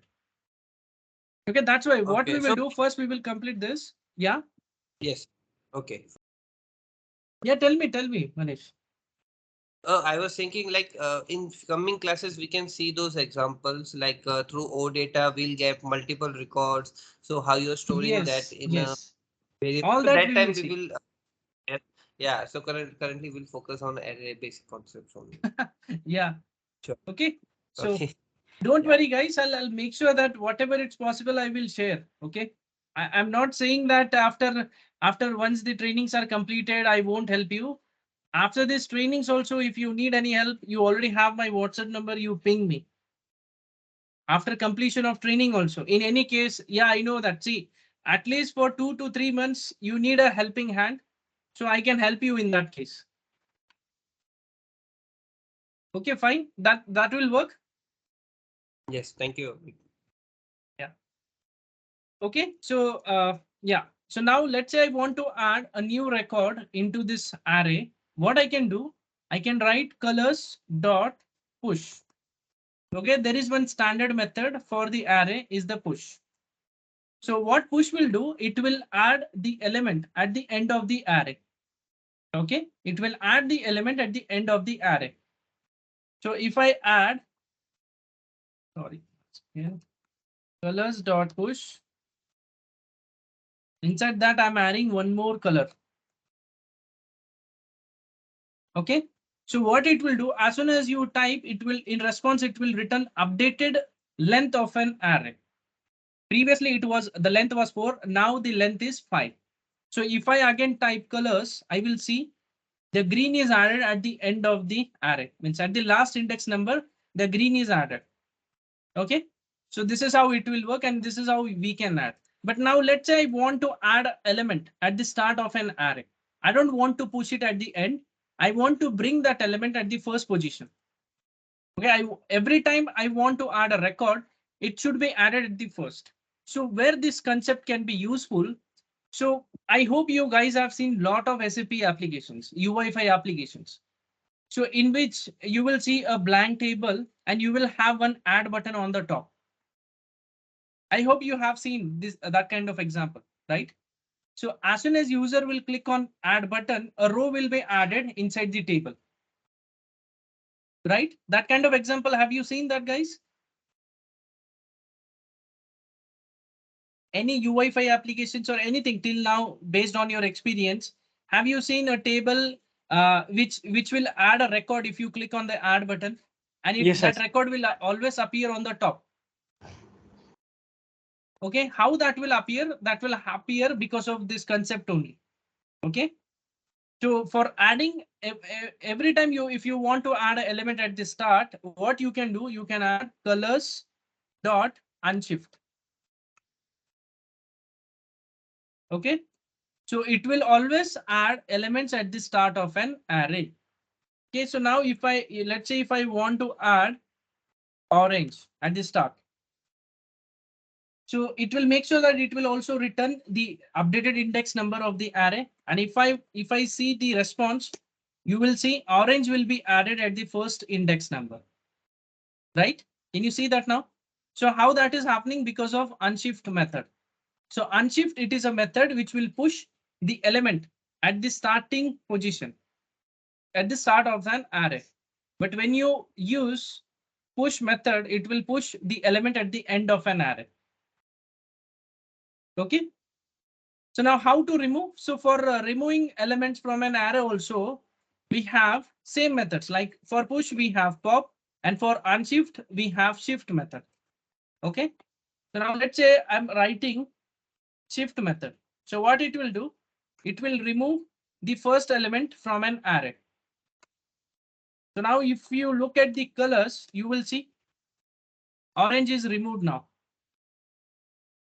Right? It will remove the element from the first index number.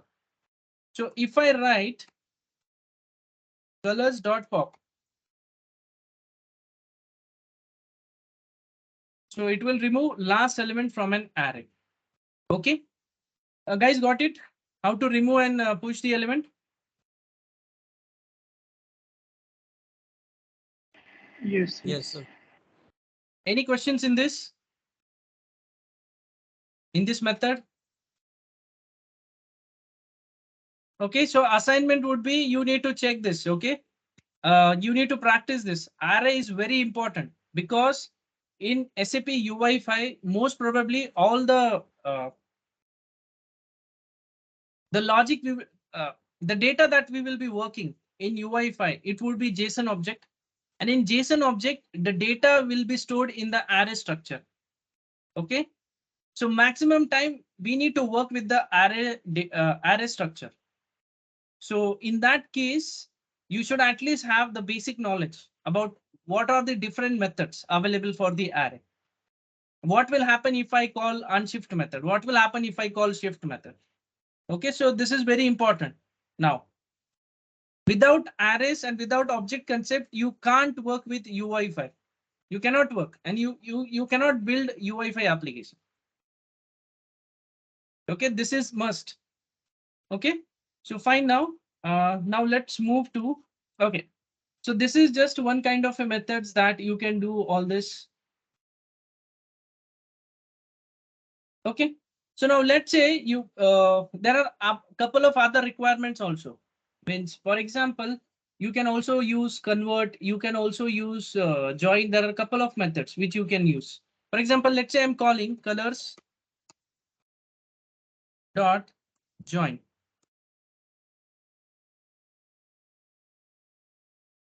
What join will do? So it will bring all the values from the array, and automatically it means it will add a comma, and then that values will be displayed in one string. Okay, this is how it will be used. If you're calling join method on the array, it will remove that element from an index number, from the specific index number, and in return it will return a string, complete string. Okay, there are two string methods also. There are a couple of methods.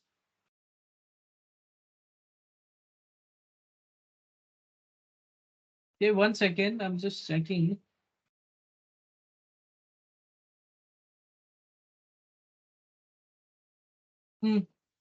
Okay. So guys, one more thing for the delete.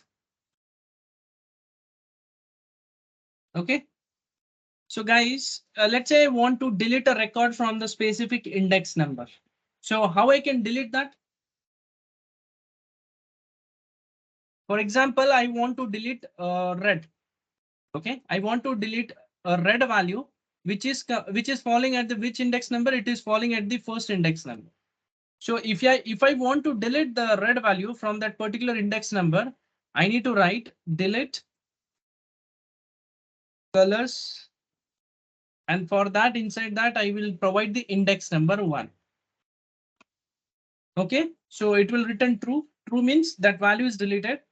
And now if you see colors, what will happen? It will delete that array. But the problem is our space is wasted, right? Our space is wasted in this case because it should remove that entirely. Means, for example, if I'm using pop, it won't show the empty space, right? But when I'm using delete keyword, what it is doing, it is keeping the space as a blank. So now no one can use and still I can get. Means if you look at the length of an array, it does not change. If you still look the length, it will return the 4 only. But our length should be updated, right? It is not updating. Why? Because this delete, what it will do, it will keep whichever the value you're deleting from the index number, only that value will be removed. But that index number will remain as it is in that position, which is not right. Okay. So in that case, what we need to do, so for that, we have couple of other methods. Okay.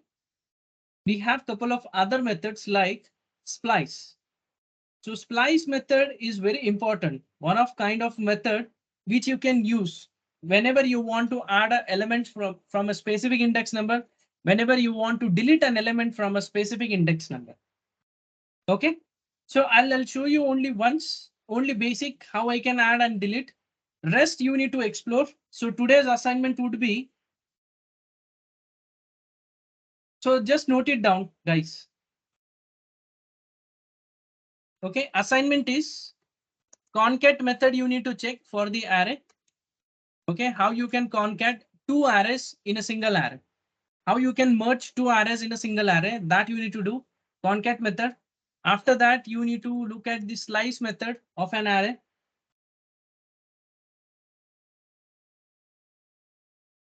Okay, slice method is there. And after that, you need to see toString. So just note it down. Tomorrow I will ask this. Okay. Concat, slice, toString, and after that, splice. Okay, so the splice I will be covering it now, but not in detail. In detail means you need to explore. The basic I'll cover here. Okay, fine. Okay, so let's go with the splice now. Okay, so now if you see, I deleted the red value from the first index number, but blank spaces remain at this place, which I don't need. I need the information, the length of the array to also get updated, right? Because it's keeping that space as it is. Okay, what I will do, colors dot splice. So if you look at this splice method, it generally has 3 parameters. One is the index number. Second one, whether you need to delete, okay, delete count, and the third one is the item. Okay. So for example, what I need to do, I want to delete a record from that specific index number.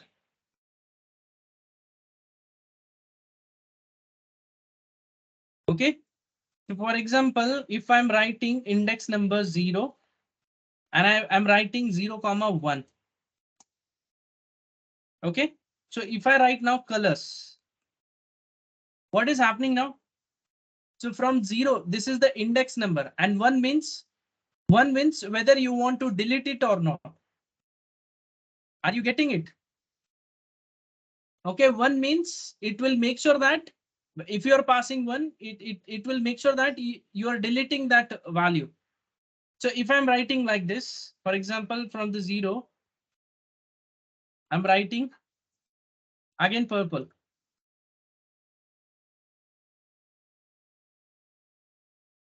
Can you see now? So at 0th index number, so this one will be acted as, so this one is also acting as it will act as a deletion, and it will also act as a the number of amounts or number of items that you want to push.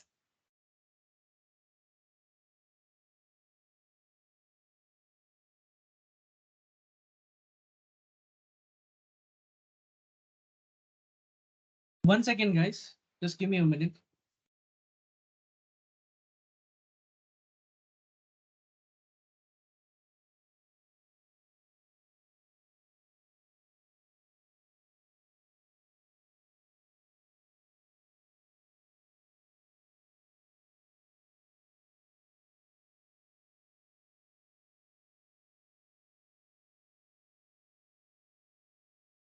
Okay, fine. So how it will act? Okay, so let's do one thing. Okay, let's consider this array. So guys, can you tell me the requirement, your requirement, what you can do in this array?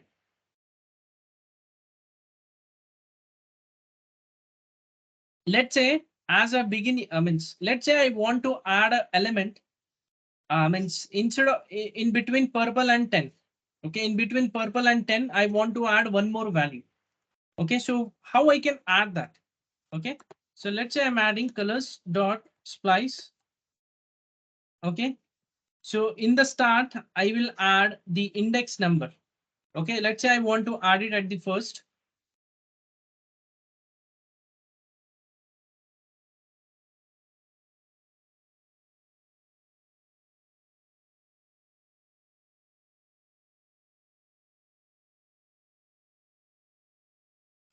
To add one index number, and then I will add the 2 records, and then I will add green, comma,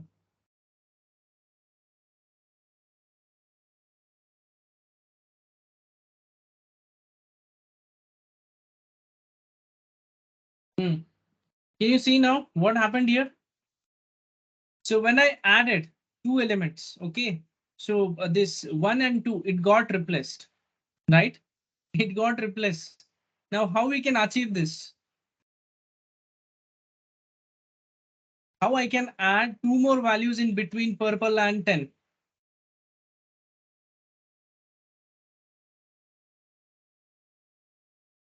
Any idea?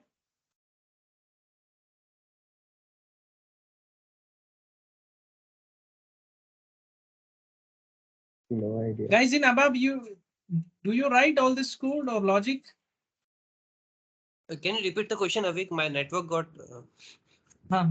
Okay, the question is, let's say I want to push two more elements at a specific index number, and after that, whatever the index number means, like 10 and true value, both values are there, right? It should not be deleted. It should not replace with these values. Now, what happened in this case? I provided first, and after that, I want to add a 2 values. So I provided the total count of that items which I need to add. And after that, the values which I'm passing at the end parameter. So I directly push all these 2, and it what happened? It got replaced with 1 and 2. Means it got replaced with 10 and 2. And this is what the updated array we have here: purple, green, and blue.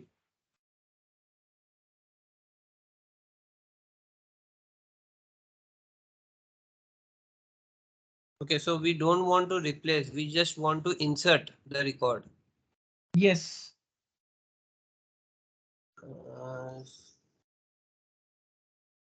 Actually, in internal table, we generally write insert record at which index. So it will just insert instead of replacing, and that row will be filled in that internal table.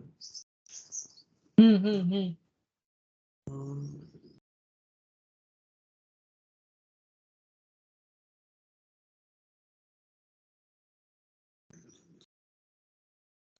Either insert or append. Insert or Append. update? No, Append and there is shift. no, yeah, there is no such kind of methods in this JavaScript. We only have a splice, which with the help of this method only everything we can do. Okay, so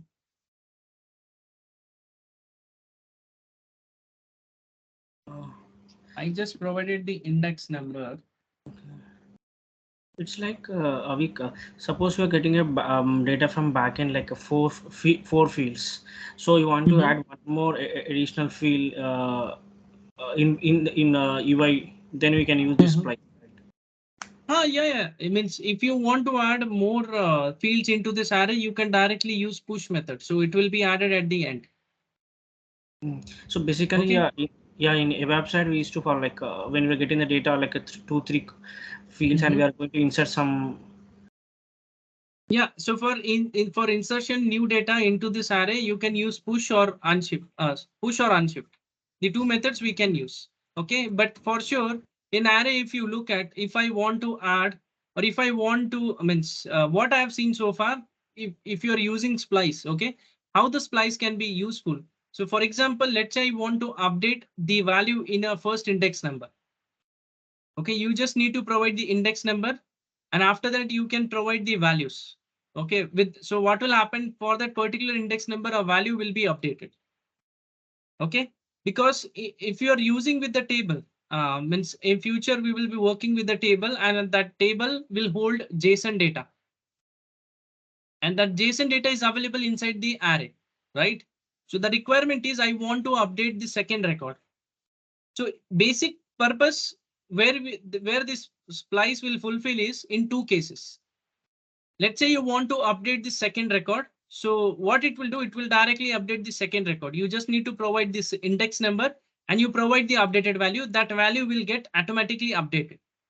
Okay. The second requirement is, the second use case is, let's say you want to delete the second record or third record from an array. So that is also possible. So without keeping the blank space or empty space into the array, what it will do, automatically it should help, or it will help us to delete an element from that particular index number. So rest of the values automatically it will be pushed to the front side.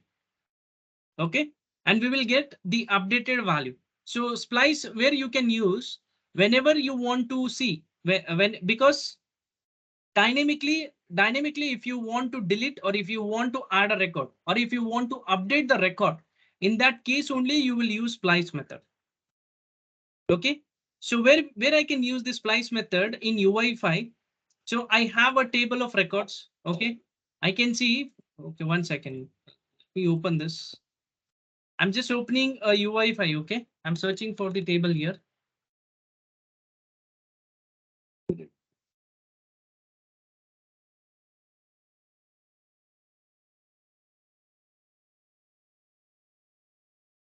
Okay, so let's consider.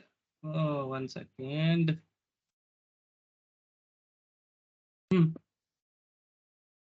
Okay, let's consider a simple scenario. Okay, so now, for example, I'm updating the value. Okay, this value I'm going to update. Okay, as soon as I update, means I will do the change here, and after that I will click on update button. So wherever I'm doing the update part, so this value it should be updated inside the array. And how I will update, because as soon as I type, I'll make sure that that index number is available with us. And based on that index number, whatever the updated value we have, so I'll just pick that value or pick that array. And from that index number, I will update this value so that our array will be updated with the latest values, whatever the user will try or whatever the user will write. Okay, and this is only possible with the help of slice. With the help of splice. But same requirement, if you want to do, how you will do that? Any idea? The main thing is we need index number. Most important is we need the index number, right? Without index number, nothing you can do. And I'll for sure. So we have one requirement. So in session, once we complete the JSON model, so after that we have one session in which I will show you how we can delete a record from an array from the table, and how we can add a new record. And let's say if I want to update any record, any particular record, so how we can do that. That is also everything I will show you in the session. Okay, and for each and every case, I can use splice method. Okay, this was a basic thing which means when I was learning UI5, so my trainer told me, okay, that you should have the knowledge of splice method.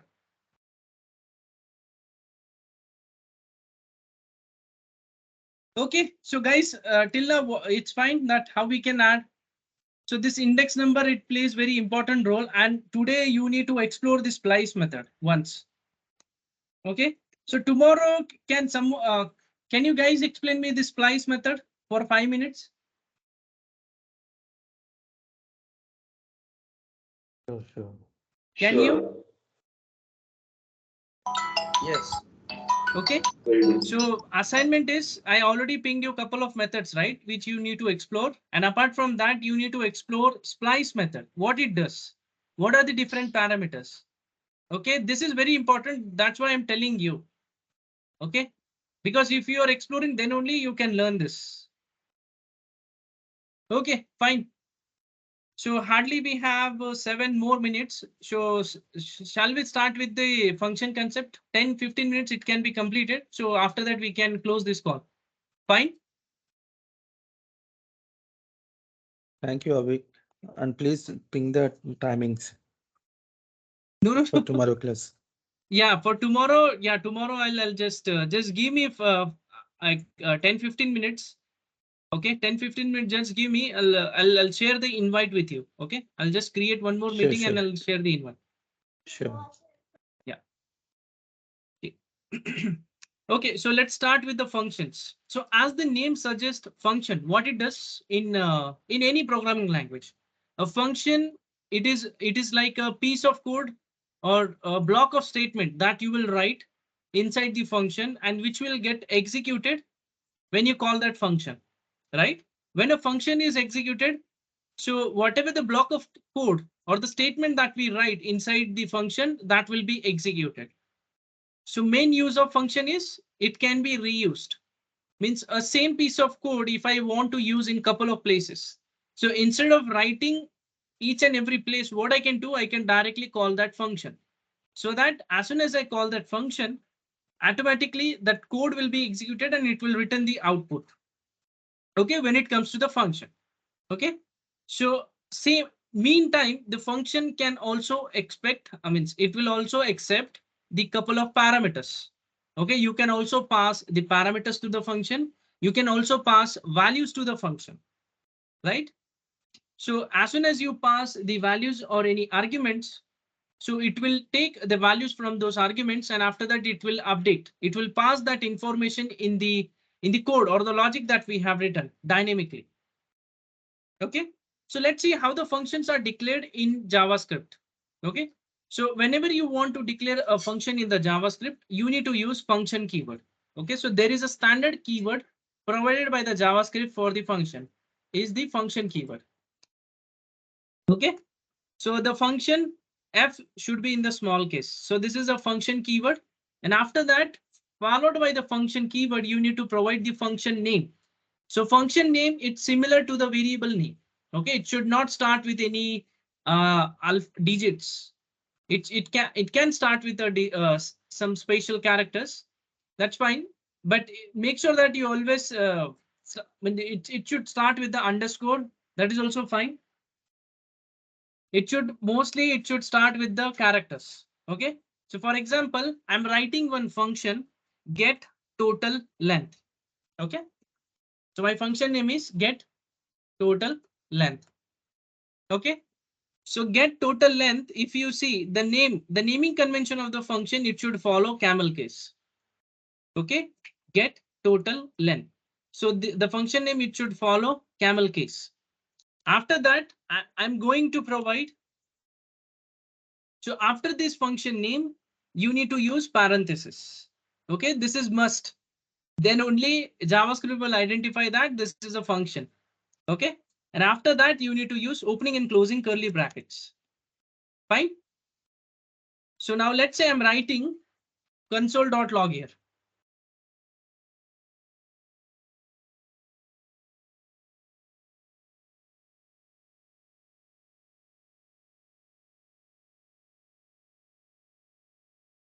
Okay, so now how to call this function? So if I want to call this function, you directly write get total length, and you directly use parenthesis, opening and closing parenthesis, and enter. Automatically, what only one code we have written, right? Only one statement we have written, hello world. Only that got updated here. Fine. So this is how you we can call the function. So for calling the function, okay. So for declaring the function, we have to use function keyword followed by space and then provide the function name and then followed by parenthesis and then after that opening and closing curly brackets. And inside the opening and closing curly brackets, you need to write your block of statements. Okay. And how to call the function? So for calling the function, you can write get total length. Okay. Sorry, you can directly call the function. You can declare the function name. And after that, you need to provide opening and closing parenthesis and just provide the semicolon. So wherever I'm using the semicolon, it means we are ending that statement. Okay. So if you want to end that particular line of statement, you have to provide semicolon at the end. So that particular line of statement will be ended. Got it? Okay. So now let's say how we can pass the parameters. So as my function name suggests get total length. So for sure, this function will do calculations, right? It will do the calculation based on length and maybe something length or height. So it will just calculate. So based on that, we need to return the response. Okay. So what I will do now, this is my function. I will pass two parameters to this function. So parameter, you always need to pass it inside the parenthesis. Like I'm providing the first parameter as a length. Okay. And if you want to provide the second parameter, so the parameters can be differentiated by passing commas. Okay. The second parameter, then you need to pass the second parameter as a height. Okay. So this is how we need to provide the parameters. So now after that, I'm writing a code console.log length into height. Okay. So what we'll do, so this length and height, it will come here, the multiplication will happen. And after that means as soon as you call this function, that value will be printed in the console, like how we have done it for the hello world. Fine. So now how to pass the functions, how to pass the values to the functions. So same get total length. So now this time I'm passing arguments, right? So generally, if you see, it has two parameters. It's directly coming here, length and height. So I'm providing length as 25 and providing height as 45. Okay. If as soon as I call, it is displaying the total value after the multiplication, which is nothing but 1125. Okay. So this is one way of calling the function. Yes. Can we define the types of those parameters? Can we define the type of this parameter? No, you Means cannot it define can the take type any, of the parameter. It depends it on the can code take that any you are type. passing. Okay. Okay, means for example, what you will do, I'm just directly passing the values right here. But it can be anything. Means for sure, you have to make sure that the sequence of this parameter and the sequence of the values you are passing, that should be matched. Because now I'm passing only numbers, but let's say instead of numbers, I means after the numbers, at the same time, I want to pass number and I also want to pass the Boolean values and I also want to pass string values. So you can pass, but you only need to make sure that the sequence should be followed and it should be matched. And you should know at the first parameter, I'm going to get number. Second parameter, I'm going to get number, but third parameter, I'm going to get Boolean values. That you have to remember, right? On runtime, it won't happen because this length, for sure, you will write the code specific to this length parameter inside the block of statement. Avik, these are import parameters. Can we have export parameters? Export parameters means okay, means this is input, means you just passed, and after that you have done the calculation, and again you need to provide the values back to your again, right? That's only you are trying to ask, right? Yes, yes. Okay, so That I'll tell you one thing. console.log itself is you exporting, I think. Yeah, actually console.log itself is a exporting parameter, but as That is a SAP exporting, but it is writing it down. If I want to take it in a variable. variable. Yes, if you want to take it in one variable, so what I will do, I'll write here. Okay, before I write, I'll do one thing. So instead of console.log, I will write, I'll declare one variable var total equal to length into HEIGS. Okay, fine. And after that, I will use return keyword. There is one standard return keyword in JavaScript which will return the value. Fine. So now what I will do, I want to store that information in one variable, total length. Total length equal to, you directly copy this. Okay, and you directly pass it here. And if you enter, you should see the total length.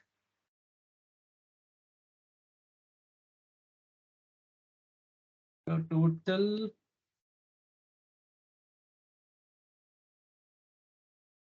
Can you see now total length? Okay, this is one way to store that value. You just need to use return keyword. Okay. And return. Okay, there are a couple of ways. Okay, in this return keyword. So what this return will do? So return is whenever a function, okay, inside the block of function, or while this function is getting executed. So if that function or that interpreter, if it identifies a return keyword inside the function, so at that time, at that place only, your function will be terminated. If you are writing other line of code after the return keyword, it won't be executed. Okay, so now in this case, our function is getting executed till line means till this return keyword, return total. It's just returning that value. But okay, let me give you one example. Can it return more than one variable? Return variable? How you okay? How you can return? But you need to add then if condition. You need yes. Okay. You can return. For that you can directly you are create saying, your own object. like you are returning total. If we have more than one or two variables to return, then how can you return? Okay, so if you want to return one or more values, so in JavaScript, what we do, I personally, I will create a object. Okay, and in that I will create a number of properties, and for each property I will provide the value, and I will directly pass that object wherever I want it, so that I will get n number of information when I'm returning. Okay, you just remind me this thing, Manish. Manish only, right? Pinaki, Yeah. Pinaki. Yes, just okay. When we complete with the object, no, not object. Yeah, you just remind me once our object is done. You just remind me this thing. So I'll show you how we can return the n number of values in the same time. Okay, so what I will do now, I'll writing hello.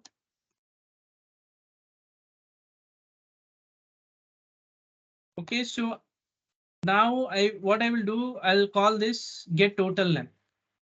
So what it should do now, guys? It should what it should do in this case? After return, I think it won't work. It will not be called. Yes, it won't work. If you see hello world, it's not executing. Why? Because at the line, it identifies return keyword. So from that place, the function will be terminated. Okay, that execution will be terminated after the return keyword. And it is very useful in case if you want to add a couple of validations. For example, you're writing this function just to do the calculation. But the thing is, whatever the values you are passing to the function, that are passed dynamically. Okay, so in some cases, that function, in some cases, the data which you are passing, it doesn't have any value. So if you added the condition properly, if the value is blank, you directly use return keyword so that nothing will be executed going forward, right? So because unnecessarily code will be executed and it will in middle, it will throw the error, which is not right. Okay. So you can directly use return keyword. Okay. So yeah. Suppose in this case, if I want to keep an if condition based on my total, so where should I prompt that one? I mean, inside the function or outside the function? Inside the function. I mean, inside the function only you will write if code. Okay, suppose okay, let it be 1125 here in this case. Okay, I want to put a condition like if my total is greater than 1125, I need to put some like yeah, it's you can pass as transaction something. So this if condition need to keep inside the function. So above the return statement, you mean to say? Okay, see. So that is also very important in how means where you're calling this function. So whether for example, okay, this is your function, fine. So Yes. it is just going to return. Okay, or Yes. let's say you don't want that it should return anything if the value is not greater than 1125. Okay, so I'll add one condition here. First of all, if we'll make it more simple. Because in JavaScript, we have conditional statement also. We didn't cover it, right? Okay. So that's why I was not explaining this if and all. No end if. Okay, so if let's say I'm writing if length is available. Okay, if length is available and also the height. Fine. So if both things are available, then only you do the calculation. Okay, and after that, so once your calculation is done, okay, then you're writing if condition. If your total is greater than 1125, then it should return the total. Otherwise, what else it should not return anything, or it should return directly anything, return false. That's it. Okay, so now if I want to call the same function, so what it will do, depending on the length, means let's do one thing. Okay, we are passing this, right? 2245. 2245 return total. Okay, let's do one thing. Let me put a breakpoint here. I'll show you how we can put the breakpoint here. So you can use the standard keyword of JavaScript debugger. Okay, and after that I will just trigger this. Okay, as soon as you trigger, it will take you to the source tab. Okay, under the source tab only we will do the debugging of the code, of the JavaScript code. Okay, so if you look at this debugger, on left hand side, you will see the file explorer, the different files which will be loaded in the browser. On middle section, you will see the actual code. Okay, actual code, and this is the actual code editor where you can edit the code, and at the same time you can also debug the code. On right hand side, you will have some couple of options through which these options will help you to debug the code one by one. Okay, so now if you see, our breakpoint is at line number 2. Okay, so now let's say I want to keep the breakpoint on line number 3. So I can directly click on this line. As soon as I click, a blue color will be added or highlighted to this index number. It means your breakpoint is active and it is at the line number 3. And how you can know whether your debugger is activated or not? For that, if you see, there is an option on the right hand side. Can you see this option? Yes, yes. Okay, it means as of now, if you see this color in black, it means your debugger is activated. But if I'm clicking on this, if now it is in blue color, it means your debugger is deactivated. And you will also see that the color is faded little bit on these breakpoints. Okay, it means your debugger is not activated and it will not stop at that line if you are going to execute. Okay, so make sure that it should be in black color. So it means that if you see this, the breakpoint, if in the dark color, it means your breakpoint is activated. Okay, so now if I want to execute line by line, so there is a step over. Okay, this icon, can you see after the play? Yes. Okay, so this is your resume icon, and after that we have the step over icon. So what it will do, it will directly go to the next step. Can you see now? It went to the next step now. So again, if I'm clicking, it will go to the next step. So if I hover, what is the total value we have? We have 1125. Can you see that now? 1125. And after that, you will see the total. See, directly it got returned. Fine. This is how we can debug the code.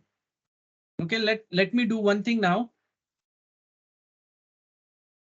So when we put debugger, so can we put for the specific user, or it will be hard coded means? No, that we should not do. Never we should do. Okay. For any particular user, you want to put a debugger, because using debugger keyword inside the UI5, it's not called as a best practice. We should avoid debugger keyword and console.log. But till, see, for example, for sure, you will develop your application in the development environment. But once your application is ready, after that, you will move this app to the quality system, right? And after the quality, you will move it to production. But before you move to the quality, you make sure that debugger and console.log, that statement, that's code, it should be removed from your controller file. Right. Okay. Like in above, what you do, let's say I want to put a breakpoint for that particular user, you will just add a you will add a user in that breakpoint, right? In the debugger. External breakpoint, there is one tab in which you will add the username. Right? So automatically, as soon as I trigger, so breakpoint will be added. But when it comes to the UI5 application, how it will work? So this code is already loaded when you run this app, and this code will be available in the left-hand side Explorer, Files Explorer. You need to open that file, and that code will be open in this tab, in the middle tab, which is a code editor. And now whichever code you want to debug, right? You just need to put a breakpoint, and after that, once you press on the button, this function will be triggered automatically. And after that, you can debug. You got it, right? You just need the Chrome browser and its developer tool. That's it. Rest of the thing, it can be done in this place only. You got it, right? Okay. Yes, your point. But you are right. Actually, we should not do hard coding. So we don't do. And we feel that it should get triggered only for the Your specific voice is breaking. Is development it team same only. for The others? Guys, is it same for your others? Is my hello?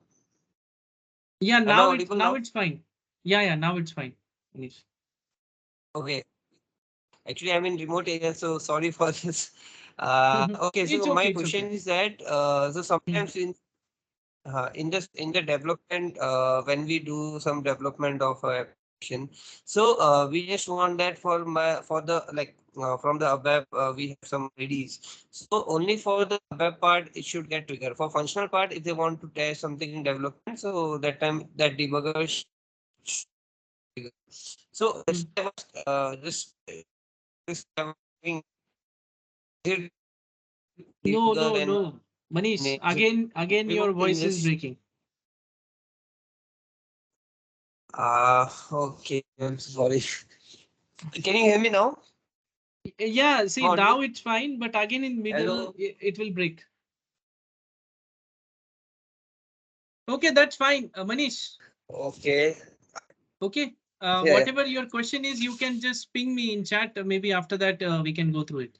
Okay. Maybe tomorrow. Fine. Yeah, sure. Okay. So guys, yeah. So this is what in the concept of the function. So only the most important thing is how we need to call the function, what are the parameters and how we can pass the parameter. And at the time of function call, if you have passed the parameters, so how we can pass the values, what return keyword will do. So you got it right, guys? Any questions in this function?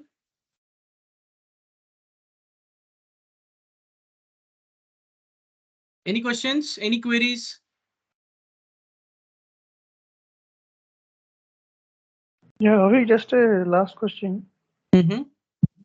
Um, we are we're writing all these methods. Actually, where all these methods get stored in the browser or in somewhere else? Okay. From UI5 perspective, should I tell or how?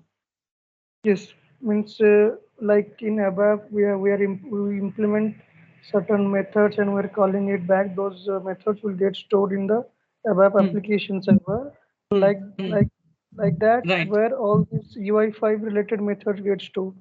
Okay. Okay. So okay, let me tell you. So so what you will do, we will use Bash tool. Okay.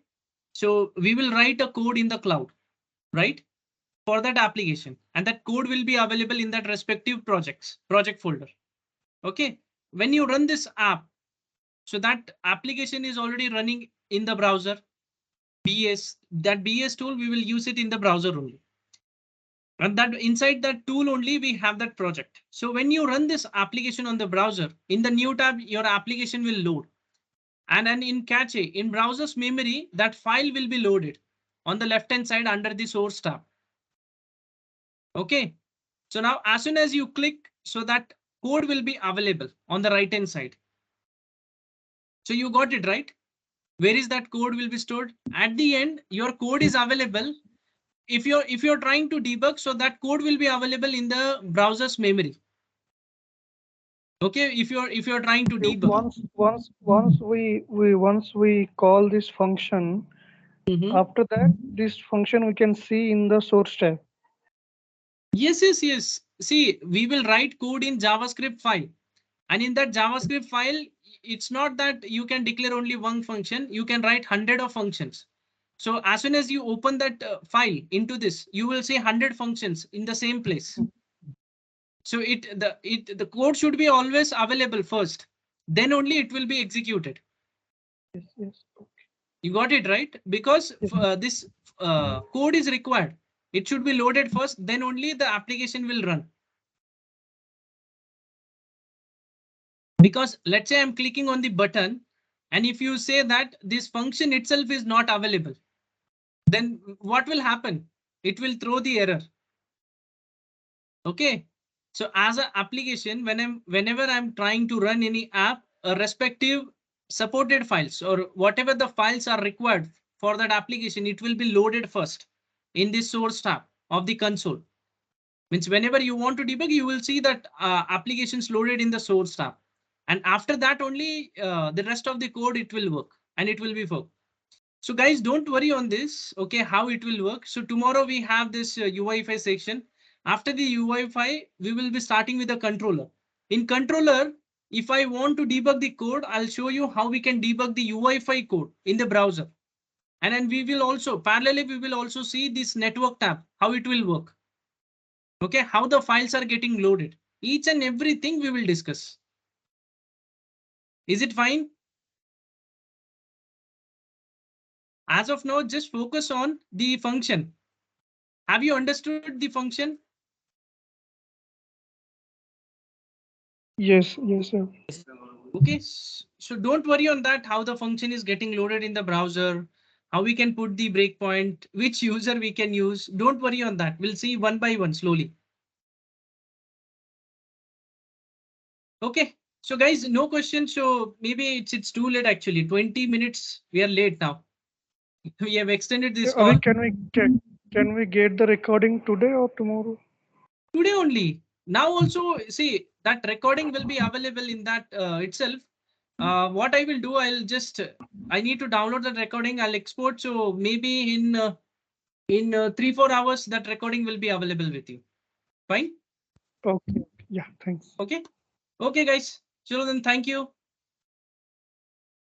Thank you, Avi. Thanks. Thank you, Avi. Okay, Thank but you. make sure that before you come tomorrow, whatever the assignment I have assigned you, it should be done.